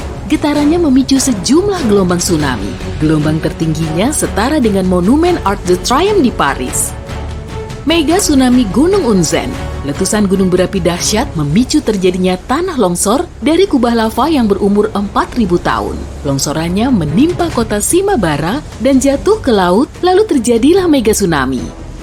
Mega tsunami Bendungan Feijoz, Italia. Sejumlah 255 meter kubik lahan hutan, tanah, serta bebatuan tercebur ke danau karena tanah longsor. Gelontoran air keruh menyapu desa kecil yang ada di bawah Bendungan Feijoz. Lalu terdengar gemuruh dahsyat disertai luapan air dari bibir bendungan meluluh lantakan semua benda yang dilaluinya. Mega tsunami Gunung St. Helens, Amerika Serikat. Saat Gunung St. Helens meletus, puncaknya yang setinggi 457 meter runtuh menjadi tanah longsor raksasa. Sebagian longsorannya jatuh ke Danau Spirit dan membentuk sejumlah gelombang hampir setinggi Menara Eiffel. Tsunami Teluk Lituya, Alaska. Gempa bumi telah menyebabkan tanah longsor, lalu menimbulkan mega gelombang. Gelombang dahsyat ini menghantam area tanjung, menggerus pepohonan, tanaman, dan tanah hingga sampai batuan dasar. Molokai, Hawaii. Sepertiga bagian dari Gunung Molokai Timur runtuh ke Samudra Pasifik. Akibatnya, terjadi tsunami setinggi Menara Shanghai, gedung tertinggi kedua di dunia. Bahkan, gelombangnya sampai ke Meksiko dan California. Tsunami akibat asteroid di Yucatan. Asteroid yang kabarnya telah memusnahkan dinosaurus juga menghantam semenanjung Yucatan, kemudian memicu mega tsunami terdahsyat dalam sejarah. Tinggi gelombangnya hampir 2 kali lipatnya Burj Khalifa, gedung tertinggi di dunia. Badai Mitch terjadi di barat laut Karibia. Tak lama kemudian, Mitch berubah jadi badai terdahsyat ke-8 di Samudra Atlantik, bahkan sampai saat ini. Badai ini mengguyurkan air hujan sebanyak 10 cm per jam selama 2 hari di Honduras. Akibatnya, terjadi tanah longsor dan banjir parah. Badai Ellen merupakan badai langka dan kuat. Badai ini termasuk dalam kategori 5 atau yang terkuat. Akibat bencana ini, kerugian material yang harus ditanggung mencapai 30 triliun rupiah. Badai besar. Setelah menerjang Barbados, badai ini terus bergerak, menggoyak kulit pepohonan yang tumbuh di Pulau Martinique dan Saint Lucia, lalu bergerak menjauh. Bencana mengerikan ini berlangsung selama 6 hari. Badai Dorian. Inilah badai siklon tropis terkuat yang pernah menghantam Kepulauan Bahama, meluluh lantakan sebagian besar bangunan yang ada, lalu menyapunya ke lautan. Badai Wilma awalnya muncul di Laut Karibia di dekat Jamaika, lalu bertiup ke arah barat. 2 hari kemudian, kekuatannya naik hingga menjadi siklon tropis terdahsyat di Samudra Atlantik yang pernah tercatat. Badai Patricia adalah badai biasa yang membentuk mata sempurna lalu berubah menjadi badai kategori 5 hanya dalam sehari. Badai ini bisa bertiup lebih cepat dari laju maksimum mobil Ferrari. Karena itulah, Patricia menjadi siklon tropis paling kuat yang pernah tercatat. Gempa bumi Kamchatka terjadi saat pagi buta. Pusat gempa ini berjarak 129 km dari pantai Kamchatka. Guncangannya menyebabkan tsunami. Tinggi kedua gelombang pertamanya mencapai 18,3 meter dan mengakibatkan bencana dahsyat, sementara gelombang ketiganya jauh lebih lemah. Gempa bumi Valparaiso, Chili. Gempa ini terjadi sekitar jam 5 pagi. Lokasinya ada di sepanjang batas 2 lempeng tektonik. Tsunami yang ditimbulkan oleh gempa ini menerjang pesisir Chili sepanjang hampir 1000 km. Gempa bumi Tohoku, Jepang. Getaran pertamanya terjadi di bawah laut. Saking kuatnya, gempa ini sampai bisa menggeser pulau utama Jepang. Sumbu bumi juga bergeser sampai sejauh 25,4 cm sehingga kecepatan rotasinya naik. Bencana ini juga memicu tsunami hampir setinggi 35 meter dan menyapu daratan sampai 9,66 km. Gempa di Samudra Hindia Sumatera. 2 lempeng tektonik yang bertumbukan memicu terjadinya gempa bumi di bawah laut. Gempa ini terjadi sekitar jam 8 pagi di pantai barat Sumatera bagian utara. Akibatnya, bumi bergetar sejauh 1016 cm dan disusul rentetan gempa bumi di seluruh dunia sampai ke Alaska. Gempa bumi Jumat Agung Alaska. Gempa bumi terkuat yang pernah tercatat di Amerika Utara ini berlangsung selama 4 menit 38 detik. Retakan sepanjang lebih dari 965 meter ini telah menyebabkan tanah longsor dan tsunami setinggi 8,2 meter. Area yang berjarak 322 km jadi makin tinggi hingga 9,1 meter. Sedangkan area lain amblas secara permanen hingga sedalam 2,4 meter. Valdivia, Chili. Gempa bumi dahsyat di Chili terjadi pada sore hari setidaknya selama 10 menit. Area yang terdampak kurang lebih seluas Depok dan Bekasi. Gempa ini memicu tsunami hingga pesisir Hawaii, Jepang, Filipina, Australia, dan Selandia Baru. Tornado biasa umumnya terjadi selama kurang dari 10 menit, tapi tidak selalu begitu. Tornado El Reno dianggap sebagai tornado terbesar di dunia berdasarkan diameter puncaknya. Pusarannya mencapai 4,18 km. Tornado Perryville, Amerika Serikat. Terjadi sekitar jam 2 pagi. Awalnya, tornado ini menghancurkan pepohonan dan merobohkan konstruksi batu. Pusarannya semakin kencang, lalu meratakan bangunan bertingkat 2 dan mengempaskan mobil-mobil seperti mainan. Tornado Bridge Creek Mall.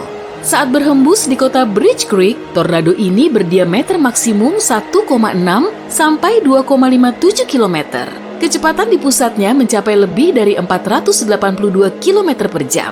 Akibat bencana ini, kerugian material yang harus ditanggung melebihi 14,7 triliun rupiah. Manitoba, Kanada. Tornado dahsyat telah mengamuk selama hampir 3 jam dan merusak sekian banyak pepohonan, tiang listrik dan telepon, jalanan serta area pertanian. Namun ajaibnya, tidak menerjang kota-kota yang dilaluinya.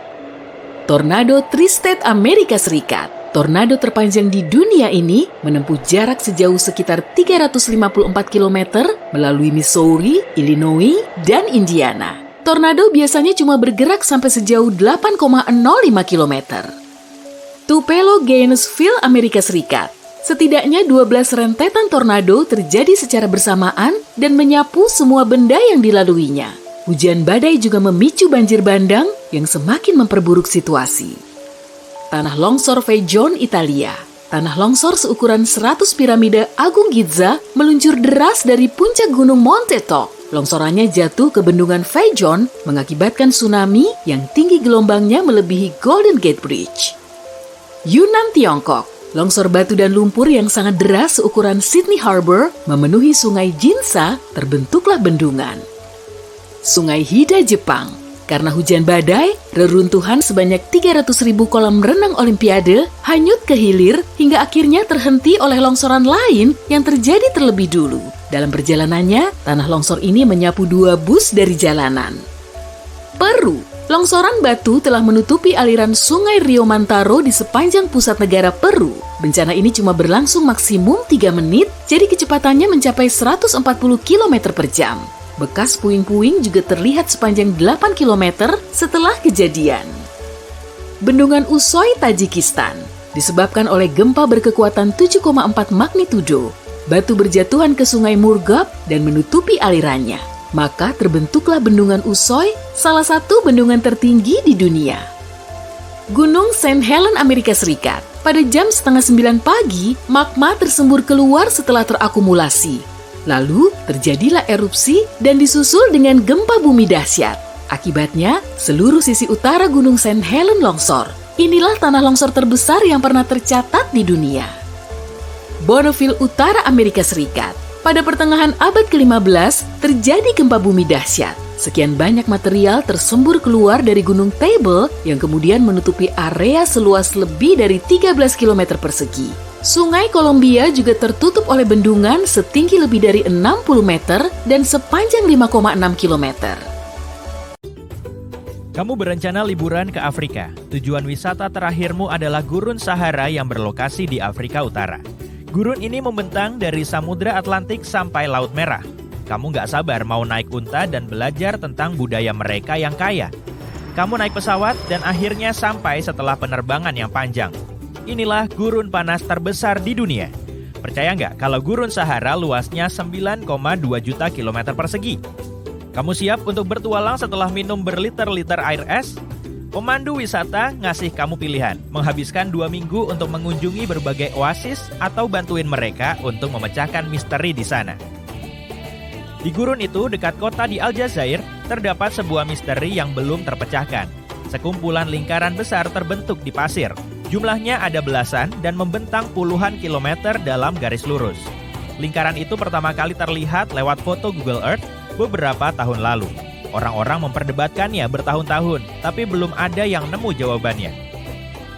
Anehnya, jarak lingkaran itu jauh dari kota, jalan, atau aktivitas mereka. Cara tercepat untuk nemu asal-usul lingkaran itu adalah bertanya. Kamu ngambil buku catatan kamu dan ngobrol sama warga lokal. Semua orang membantu dalam hal ini. Ahli geografi, antropolog, orang tua, dan ahli sejarah. Orang pertama yang kamu tanya adalah ahli peta. Kamu harus mencari tahu apakah lingkaran itu asli atau kesalahan satelit. Kamu akhirnya mewawancarai orang yang ngambil foto satelit Google Earth itu. Lingkarannya beneran ada. Lingkaran itu muncul dalam banyak foto selama bertahun-tahun. Lalu, bagaimana lingkaran itu bisa muncul di sana? Setelah 2 hari wawancara, kamu dapat petunjuk pertama. Lingkaran itu mungkin merupakan jejak aktivitas minyak. Para ahli menjelaskan alasan teori ini masuk akal. Aljazair adalah wilayah yang kaya akan sumber daya alam, jadi ini tebakan masuk akal. Biasanya, buat nyari tahu apa ada yang bisa ditambang, perusahaan akan melakukan survei seismik. Survei ini adalah cara menganalisis permukaan bumi dengan mengirimkan gelombang kejut ke dalam tanah. Kamu tahu apa yang bisa ditambang di sana dari pantulan gelombang ini? Kendaraan khusus mungkin menandai pasirnya seperti itu. Jadi misterinya terpecahkan? Enggak juga. Karena Gurun Sahara adalah salah satu wilayah paling kering di bumi. Rata-rata suhu tinggi pada musim panas di sana melebihi 40 derajat Celcius. Kalau mau bertahan, orang-orang harus mencari cara untuk mendapat air. Jadi, lingkaran ini bisa jadi semacam reruntuhan atau sisa dari sumur air tua. Sekali lagi, ini tebakan masuk akal. Siap buat nyari tahu faktanya? Sebagian antropolog setuju kalau lingkaran ini mungkin aja Foggara tua.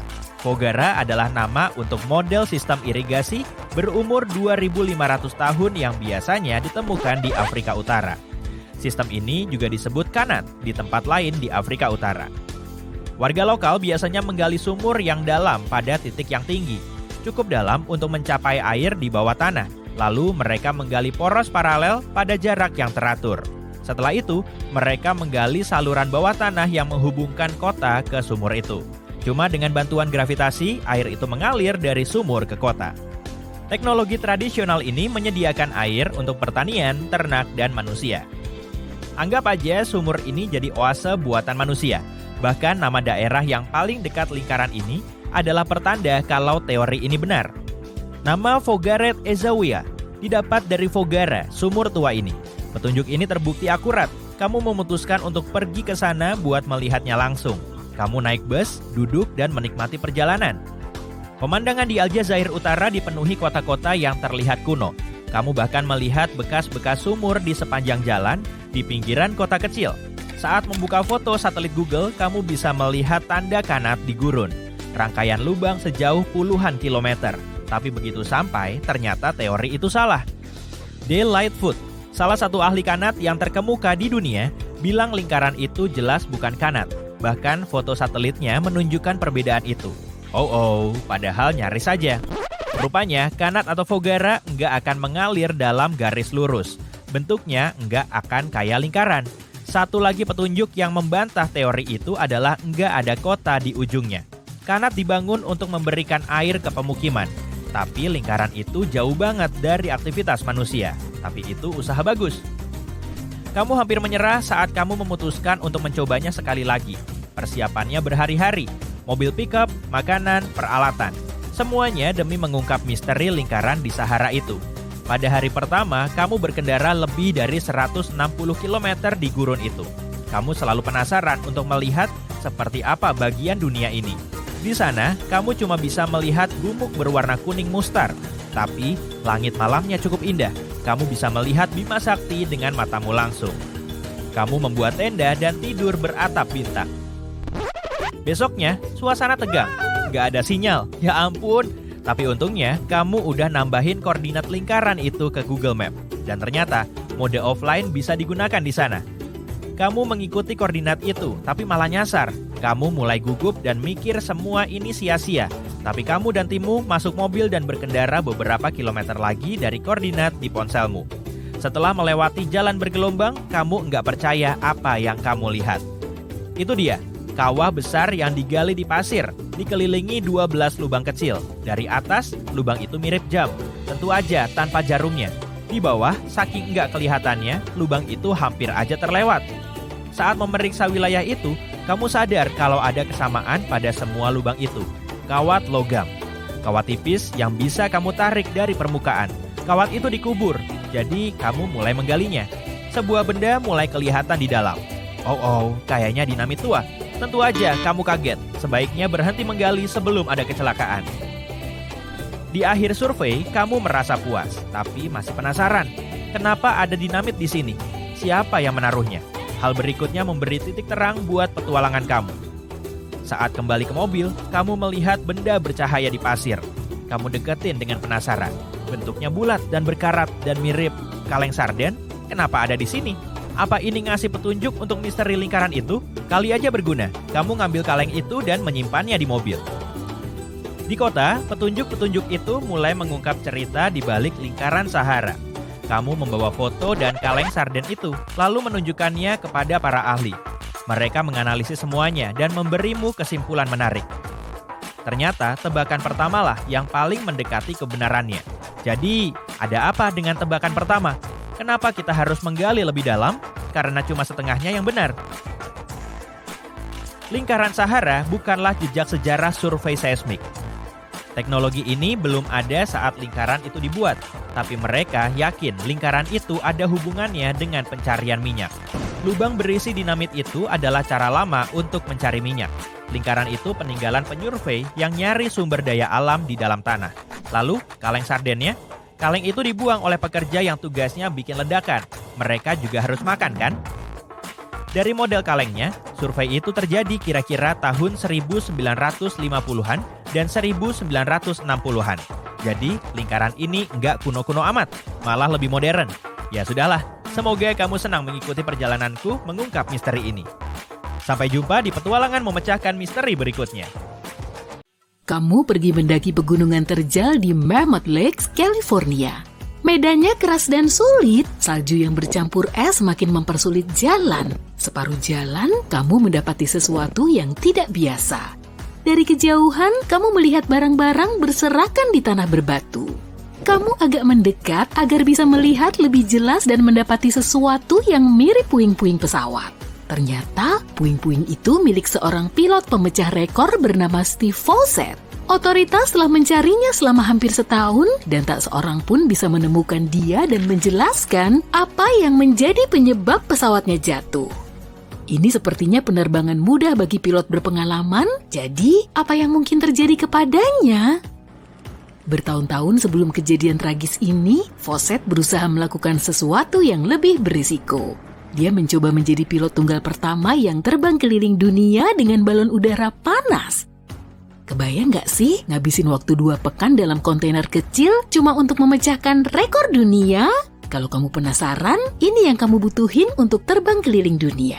Sistem navigasi andal, sponsor kaya, dan ketahanan tubuh yang tak kenal lelah. Meski balon udara adalah moda terbang tertua, tak seorang pun berhasil terbang keliling dunia dengan balon udara sampai Fawcett melakukannya. Dan ini jelas gak gampang. Ini hari pertama dalam upaya kedua Fawcett untuk terbang keliling dunia dengan balon udara. Saat itu tahun 1997, dan kerumunan orang yang diliputi kecemasan berkumpul di St. Louis menunggu Fawcett lepas landas. Pilot itu memasuki stadion dengan senyum lebar. Dia jelas tidak terlihat seperti seorang petualang yang hendak mencoba mencapai sesuatu yang mustahil. Tapi ini perjalanan luar biasa dalam hidupnya. Sebagai persiapan, dia berlatih untuk menyesuaikan diri berada di ketinggian 3.700 meter. Kondisi ini sangat berat loh. Dia terbang di kabin tanpa tekanan dan berada di sela-sela awan. Memang kelihatannya mustahil dia akan berhasil, tapi dia tetap melakukannya. Balon meluncur ke udara, kerumunan di bawah bersorak dan melambaikan tangan sebagai ucapan selamat jalan. Kecepatan angin sekitar 5 knot memungkinkan balon udara meluncur. Di malam pertama, salah satu pemanasnya rusak. Di luar kabin udaranya sangat dingin, tapi dia bisa melalui malam itu. Senjata rahasia Fawcett adalah autopilot balon udara pertama di dunia. Di atas sana sepi, dan kebutuhan untuk fokus terus-menerus bikin orang cepat lelah. Pada malam hari dia menyalakan autopilot untuk tidur. Autopilot ini menyalakan pembakar dengan urutan yang sudah diprogram komputer dan menjaga balon tetap di jalur yang benar. Namun, Fawcett tetap harus bangun dan mengoperasikan pembakar untuk mengubah ketinggian. Setelah 3 hari, keberhasilan pertama tercapai. Dia telah terbang melintasi Samudra Atlantik. Dia terbang seorang diri, tapi ada tim yang menemaninya dari darat. Mereka berkomunikasi melalui email yang dikirim lewat satelit. Di akhir pekan pertama, pusat kendali misi menerima email mengkhawatirkan dari Fawcett. Awan-awan gelap menjulang di cakrawala, sepertinya cuaca tidak berada di pihaknya. Dia bisa melihat badai petir dari atas balon udara, tapi mustahil memprediksi kekuatannya.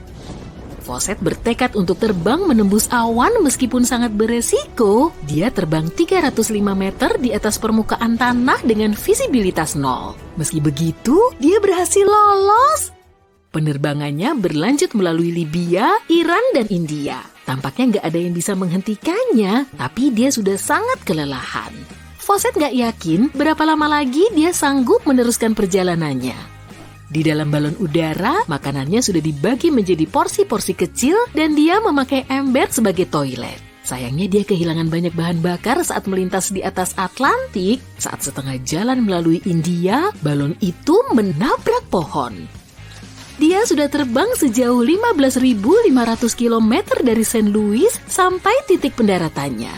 Fawcett nggak berhasil mencapai targetnya, tapi dia nggak mau menyerah.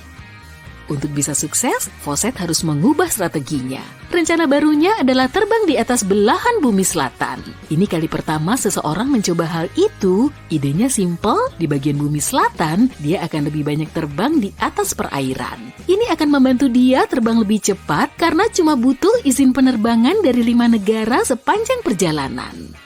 Jika kamu berada di darat saat Fawcett terbang melintas, mungkin kamu akan bertanya-tanya, benda apa ya yang terbang di langit itu? Ketika dia terbang di atas Cape Town di Afrika Selatan saja, lebih dari 50 orang melaporkan telah melihat objek terbang aneh. Sorry kalau udah bikin kalian kecewa, tapi itu cuma Fawcett dengan balon udaranya. Upayanya untuk terbang keliling dunia melalui belahan bumi selatan hampir berhasil. Dia beruntung ketika sampai di Australia, dia terbawa arus jet yang membantu dia ngebut sampai sekitar 115 knot. Itu 3 kali kecepatan Gazelle. Semangatnya tinggi karena Fawcett telah memecahkan rekor jaraknya dengan terbang lebih dari 22.000 km. Di bawah kakinya, lanskap Australia yang indah dipenuhi dengan gurun dan danau kering. Dia melintasi pesisir Australia pukul 20:22 waktu setempat dan pendaratan berikutnya adalah di Chili yang jauhnya lebih dari 12.000 km. Tapi sekali lagi, sebuah badai petir besar menghadang di depannya. Setelah memasuki badai, balon udaranya terlihat sangat rapuh. Petir dan angin kencang merobek balon itu dan kali ini dia nggak berhasil melewati badai. Dia jatuh ke laut saat balon udaranya terbakar. Satu tim penyelamat menunggu sampai pagi untuk mencari Fawcett dan sebuah pesawat Hercules berhasil menyelamatkannya dari perairan terbuka. Dalam upayanya yang ke-6, Fawcett berhasil berkeliling dunia dengan balon udara panas. Balon Spirit of Freedom mendarat di Queensland, Australia setelah penerbangannya 2 pekan keliling dunia. Dia terbang dengan kecepatan lebih dari 321 km per jam dan menempuh jarak lebih dari 31.000 km. Fawcett telah berhasil! Dia adalah pilot tunggal pertama yang terbang keliling dunia dengan balon udara panas. Tapi setelah memecahkan rekor ini, dia nggak mau berhenti di situ. Dia ingin melakukan hal yang sama menaiki kendaraan lain. Dia meyakinkan Richard Branson, pemilik Virgin Atlantic, untuk mendanai sebuah pesawat terbang bermesin tunggal yang kemudian dinamai Virgin Atlantic Global Flyer. Tanggal 8 Februari 2005, Global Flyer lepas landas. Pesawat ini berangkat untuk mengitari garis balik utara dengan jarak sekitar 37.000 km. Fawcett berhasil memecahkan rekor dunia lagi. Dia mampu mengatasi kebocoran bahan bakar di awal penerbangan dan berhasil kembali ke Salina di Kansas, tempat dia memulai penerbangannya. Apakah kisah ini bikin kamu ingin naik balon udara? Fawcett ahli dalam perjalanan udara dan kondisi ekstrim. Karena itulah menghilangnya dia di pegunungan Sierra Nevada penuh dengan misteri. Apa yang telah terjadi hingga menjatuhkan pilot berpengalaman seperti dia? Pada tanggal 3 September 2007, Fawcett lepas landas dari sebuah peternakan di Nevada dengan pesawat bermesin tunggal yang diberi nama Super Decathlon. Ini penerbangan siang santai yang berubah menjadi bencana. Fawcett nggak pernah kembali ke peternakan itu. Tim SAR dikirim untuk mencari pilot dan pesawatnya itu, tapi mereka kembali dengan tangan kosong. Baru setahun kemudian, seorang pendaki menemukan sebagian barang-barang Fawcett di dekat Danau Mammoth. Lalu pencarian udara menemukan sisa-sisa pesawat berkursi 2 yang dikendarai Fawcett di ketinggian 3.050 meter. Misteri itu berhasil terpecahkan dengan bantuan teknologi canggih. Dalam fasilitas terowongan angin heksagonal pertama di dunia, para ahli mereka ulang kondisi cuaca di hari penerbangan Fawcett. Mereka mencoba memahami apakah tekanan udara ke bawah dari pegunungan Sierra Nevada bisa menjatuhkan pesawat ini ke tanah. Dengan bantuan replika pesawat yang lebih kecil, mereka mendapatkan temuan yang memilukan. Pada hari itu jarak pandangnya normal, tapi arus angin menggerakkan pesawat layaknya sehelai daun. Tekanan udara ke bawah yang terjadi tiba-tiba kemungkinan membuat Fawcett bingung dan kehilangan kendali pesawat, yang kemudian menyebabkannya jatuh ke pegunungan. Mesin pesawat gak cukup kuat untuk menahan angin yang mengempaskannya ke tanah, dan ini semua terjadi di luar kendali Fawcett. Dan penemuan puing-puing itu akhirnya menutup kasus menyedihkan ini. Hari gelap adalah fenomena alam misterius yang baru terjadi beberapa kali dalam sejarah. Ini bukan gerhana maupun peristiwa cuaca. Saat terjadi hari gelap, kondisi sekitar jadi mencekam. Penyebabnya masih belum diketahui. Tapi sebetulnya apa sih hari gelap ini? Kenapa kelihatan aneh banget? Kita cari tahu yuk. Mataharinya padam. Gimana nih?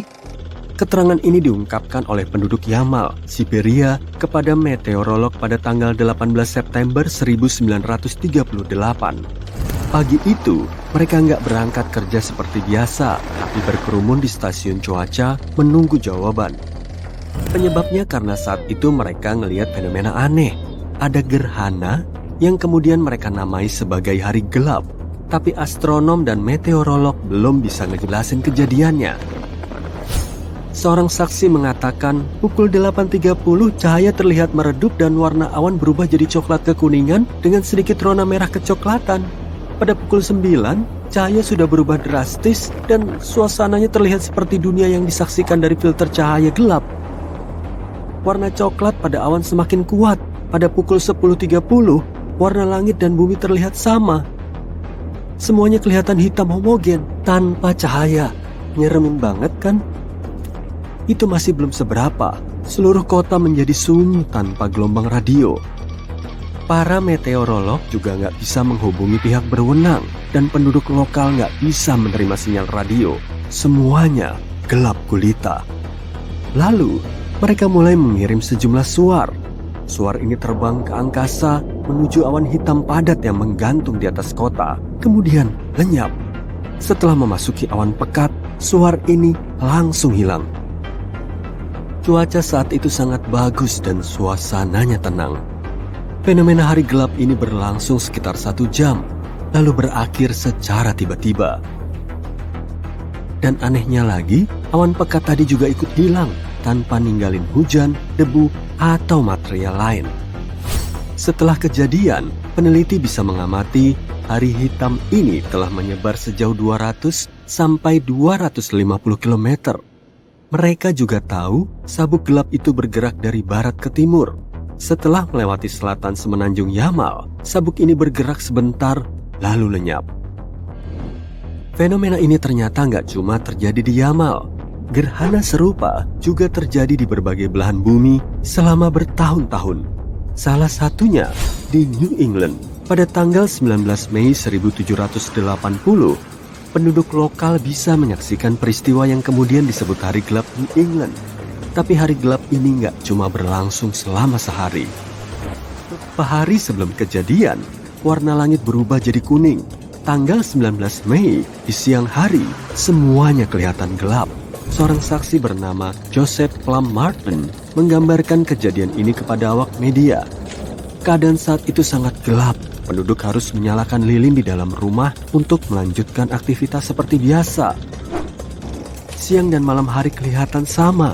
Bau jelaga terus menguar di udara. Sungai-sungai dipenuhi lapisan abu tipis. Di malam hari, bulan yang menyembul di sela-sela awan berubah warna jadi merah tua. Dan beberapa hari kemudian, kumpulan bintang baru bisa terlihat menembus awan. Lalu tiba-tiba, semuanya kembali normal. Tapi nggak ada seorang pun yang bisa ngejelasin kejadian ini.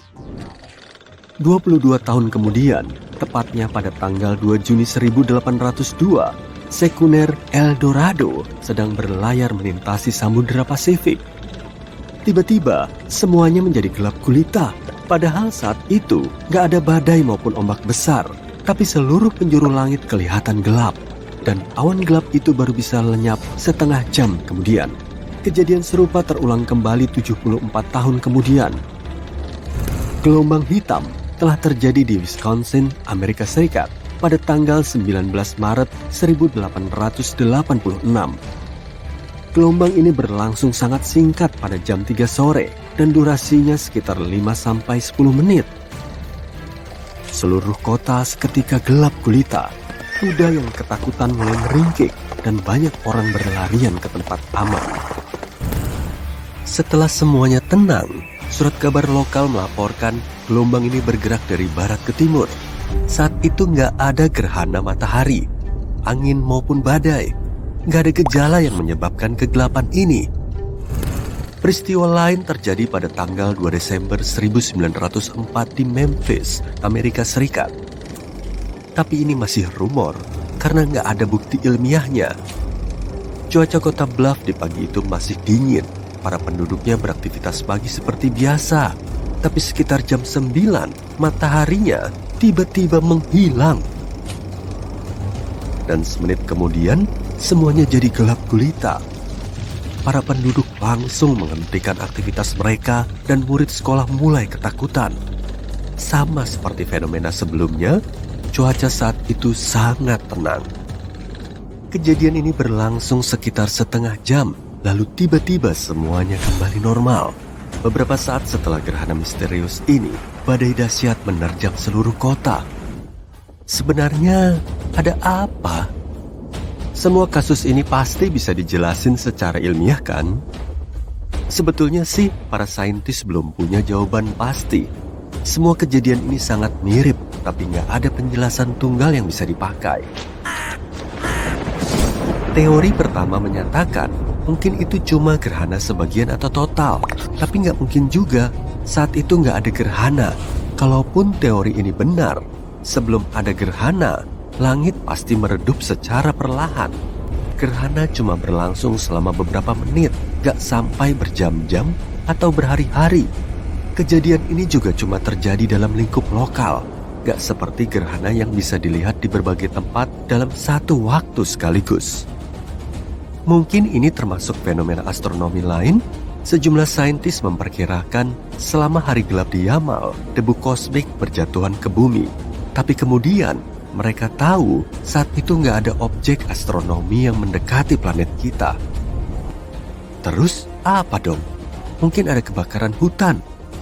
Saat hamparan hutan luas terbakar sekaligus, kolom udara bisa naik setinggi 4-6 km. Aliran udara ini membawa abu dan material lain ke tempat baru. Karena cuma diam di ketinggian, semua material ini akan menggumpal seperti awan hitam. Mungkin inilah yang pernah terjadi di New England. Saat itu, ada kebakaran hutan di Kanada, lalu menyebar dengan cepat ke Amerika Serikat bagian utara. Selain itu, langit berwarna kuning. Ada bau jelaga dan abu di atas air. Semuanya terdengar logis, tapi teori kebakaran ini cuma berlaku untuk peristiwa di New England. Gimana dengan kejadian lainnya? Di tengah Samudra Pasifik nggak mungkin ada kebakaran, kan? Nah, para saintis nyoba ngejelasin peristiwa di Memphis dengan memakai teori badai tropis. Tapi awan hitamnya menyapu seluruh kota sebelum badai. Dan bentuk awan ini nggak seperti awan badai tropis karena kelihatan hitam pekat. Sebetulnya ada apa sih? Para meteorolog menyebutnya sebagai penurunan transparansi atmosfer lokal. Dan nggak seperti gerhana matahari, kondisi gelap ini lebih pekat. Awannya juga cuma menutupi area sempit. Transparansi atmosfer adalah kemungkinan awan untuk ditembus radiasi dan cahaya. Jadi intinya, ini adalah seberapa jelas kita bisa melihat objek yang jauh. Semua bisa menjadi gelap dan buram karena debu di udara, erupsi gunung berapi, kabut, dan sebagainya. Jadi, menurut teori ini, hari gelap hanyalah penurunan transparansi atmosfer ekstrim. Tapi masih kedengaran aneh kan? Kalau memang begitu, seharusnya seisi langit tertutup oleh kabut tebal. Situasi saat seperti ini memang sangat gelap, tapi dengan bantuan lampu, visibilitasnya masih sangat bagus. Gak ada yang menghalangi pandangan kita selain awan hitam yang menutupi matahari. Jadi, fenomena ini sangat sulit dijelaskan. Kejadiannya baru berlangsung sebanyak 5-6 kali. Kalau ada kejadian lain, berarti gak terdokumentasi. Fenomena ini sulit diprediksi, dan gak ada yang tahu mekanismenya. Lokasi dan waktu kejadiannya juga nggak bisa diprediksi. Meski ada banyak hipotesis, nggak ada satupun yang bisa diverifikasi. Kalau di masa depan ada fenomena ini lagi, kita akan bisa mendalaminya. Tapi saat ini, hari-hari gelap masih jadi misteri. Apa kamu punya teori atau idemu sendiri? Komen di bawah dong. Banyak kapal dan pesawat lenyap tanpa jejak. Para penumpang gak pernah terlihat maupun terdengar lagi. Berbagai laporan tentang cahaya aneh di langit. Bukan, ini bukan adegan dari film blockbuster Hollywood mendatang. Tapi beberapa kejadian aneh yang dilaporkan selama lebih dari seabad di sebuah area dengan julukan mengerikan kuburan Danau Ontario. Juga disebut sebagai segitiga Bermuda Kanada atau pusaran Marisburg. Lokasinya membentang di sebagian Danau Ontario dari Kingston ke County Prince Edward di Kanada dan turun ke Oswego, New York di Amerika Serikat. Kisah-kisah tentang area ini sama mengerikannya dengan dinginnya air danau di mana kisah itu terjadi. Cerita yang paling meresahkan melibatkan sebuah sekunar bernama Bavaria. Saat itu tahun 1889 dan kapal itu sedang diderek melintasi danau. Air yang deras memutuskan tali derek dan Bavaria hanyut menjauh. Syukurlah, sekunar itu kemudian ditemukan aman dan utuh. Tapi ada yang hilang, krunya. Tak seorang pun ditemukan di atas kapal. Yang membuat cerita ini makin ganjil adalah meja makannya tertata, ada roti yang baru saja dipanggang, serta uang dan surat-surat milik kapten semuanya ada. Bahkan ada burung kenari piaraan yang berkicau riang seolah-olah nggak ada masalah. Apa yang terjadi dengan kru kapal? Mungkin kita nggak akan pernah tahu, dan ini bukan kejadian unik. Cuma 1 dekade berikutnya di tahun 1900, 3 kapal Enimineus, Picton, dan Acacia sedang berlayar menyeberangi danau. Cuma 2 kapal yang berhasil sampai ke tujuan akhirnya. Yang ketiga, Picton, sedang mengebut mendahului yang lain ketika kapal itu lenyap begitu saja. Menurut koki kapal Enimineus, kami berlayar dengan lancar di danau itu dan sedang bersenang-senang saat tiba-tiba kami melihat layar atas Picton terlepas. Lalu layar bawahnya jatuh, kemudian ketika kami berdiri dan melihat Picton lenyap begitu saja. Mungkin kapal itu tenggelam karena kemudian terlihat puing-puing di air, tapi kapal itu sendiri dan semua krunya tak pernah ditemukan. Beberapa minggu kemudian, sebuah botol berisi catatan di dalamnya ditemukan di pelabuhan Sackett, New York. Catatan itu dari Kapten Sidley dari kapal Picton. "Aku telah mengikat Vesey kepadaku dengan tali buangan sehingga kami akan ditemukan bersama." Vesey adalah anak lelaki kapten yang berumur 12 tahun. Catatan itu menimbulkan lebih banyak pertanyaan daripada jawaban. Jika para saksi benar, lenyapnya kapal itu cukup cepat. Kapan Kapten Sidley tahu dia sedang dalam bahaya? Kenapa dia nggak mengirim tanda bahaya kalau sudah ada peringatan? Kapan dia punya waktu untuk menulis catatan, memasukkannya ke dalam botol dan mengikat dirinya dengan anak lelakinya? Ini benar-benar misteri. Dan bukan cuma kapal yang menabrak kekuatan aneh di area itu. Pesawat juga berjuang untuk melewatinya dengan selamat. Tahun 1975, Ron Scott terbang dari Bandara Picton dengan pesawat Cessna 172-nya. Saat memasuki pusaran Marysburg, pesawatnya miring ke samping. Selama beberapa detik, dia nggak mampu membetulkan posisi pesawat. Tapi begitu dia berhasil, kekuatan yang sama memiringkannya ke sisi lain. Sekali lagi, dia terjebak di sana selama beberapa detik tanpa mampu mengendalikan pesawatnya. Sebagai pilot terampil, dia belum pernah mengalami hal seperti ini sebelumnya. Dia jelas lebih beruntung dibanding pilot Angkatan Udara Kanada Barry Allen Newman. Newman berada di titik yang sama di tahun 1952 ketika dia kehilangan kendali pesawat jetnya dan jatuh ke danau. Sampai hari ini, jasadnya belum ditemukan. Total lebih dari 270 kapal dan setidaknya 40 pesawat telah berakhir tragis di area itu. Menambah misterinya, kadang orang melaporkan adanya cahaya atau bola terang atau pesawat gelap melayang di langit. Ini lebih sulit lagi dijelaskan. Para saksi yang melapor bersikeras bahwa mereka benar. Sitwell bilang dia melihat sebuah bentuk aneh seperti berlian bersegi banyak yang berputar perlahan di langit. Lalu, bentuk itu lenyap begitu saja. Orang lain mengaku telah melihatnya juga. Tentu saja pusaran Marysburg cuma satu dari beberapa tempat di seluruh dunia yang dikenal sebagai pusaran keji. Sebuah istilah yang ditemukan oleh ahli biologi dan penulis Ivan T. Sanderson. Dia menemukan 12 area lain dengan ukuran yang sama di permukaan bumi di mana terjadi hal-hal aneh. Yang paling terkenal tentu saja segitiga Bermuda yang menakutkan itu. Berlokasi di Samudra Atlantik di antara Bermuda, Florida, dan Puerto Rico. Tempat ini telah dikambing hitamkan atas lenyapnya ribuan orang. Mereka masuk dengan perahu, pesawat, tapi nggak pernah keluar lagi. Bahkan penjelajah Christopher Columbus mengalami misteri segitiga Bermuda selama pelayaran pertamanya ke Amerika tahun 1492. Dia bilang kompas-kompas menunjukkan arah yang salah. Ketinggian laut sepertinya berubah dramatis dan dia bahkan melihat berbagai cahaya aneh di langit. Tahun 1918, USS Cyclops yang merupakan salah satu kapal bahan bakar terbesar Angkatan Laut Amerika Serikat lenyap di sana. Karena 309 anggota krunya dinyatakan hilang di laut ketika kapal Cyclops menghilang, ini dipandang sebagai kehilangan jiwa terbesar dalam sejarah Angkatan Laut Amerika Serikat dalam satu insiden tunggal. Pada saat itu, cuaca bagus. Satu-satunya pesan yang dikirim dari kapal tersebut hari itu mengindikasikan nggak ada masalah atau kekhawatiran, dan sinyal bahaya nggak pernah dikirimkan. Sebuah investigasi angkatan laut secara menyeluruh dilakukan. Kesimpulannya, banyak teori telah mengemuka, tapi nggak ada yang benar-benar bisa menjelaskan sebab hilangnya kapal itu. Dengan kata lain, para penyelidik kebingungan.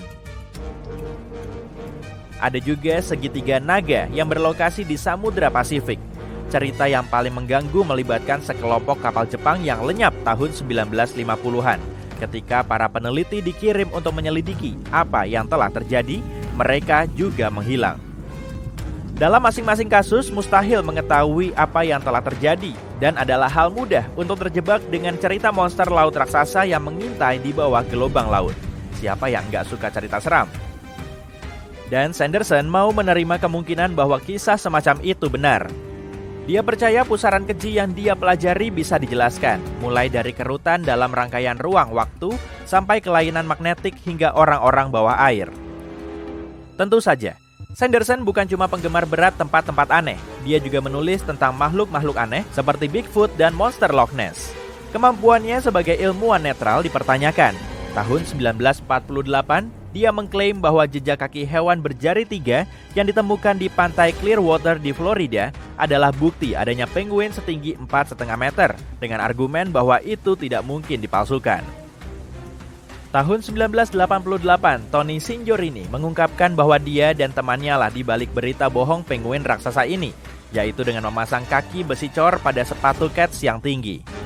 Bagaimanapun, mungkin Sanderson bukanlah sumber yang paling bisa dipercaya, tapi ada juga beberapa penjelasan yang sangat menarik dan sepenuhnya natural. Perhatikan khusus pada pusaran Marisburg. Sangat mungkin kapal-kapal seperti Bavaria dan Picton habis karena kesialan dan cuaca buruk. Cuaca tak menentu jelas bukan hal yang enggak biasa di Danau Ontario, dan badai kilat di perairan terbuka terbukti bisa membahayakan pelaut yang paling terampil sekalipun. Dan sekarang pun, dengan kemajuan perakiraan cuaca, kita tetap saja sering salah. Di masa lalu, nggak ada cara untuk memprediksi bahwa badai akan datang, dan cuaca hanyalah satu masalah. Ahli sejarah Mark Sigin bilang bahwa area itu selalu dikenal berbahaya, karena dasar danaunya bisa dengan cepat menjadi dangkal di sepanjang pesisir timur. Ada juga beberapa pulau karang kecil dan dangkalan tersebar di seluruh area, membuat pelayaran jadi berisiko, terutama bagi kapal-kapal yang lebih besar atau yang bermuatan berat.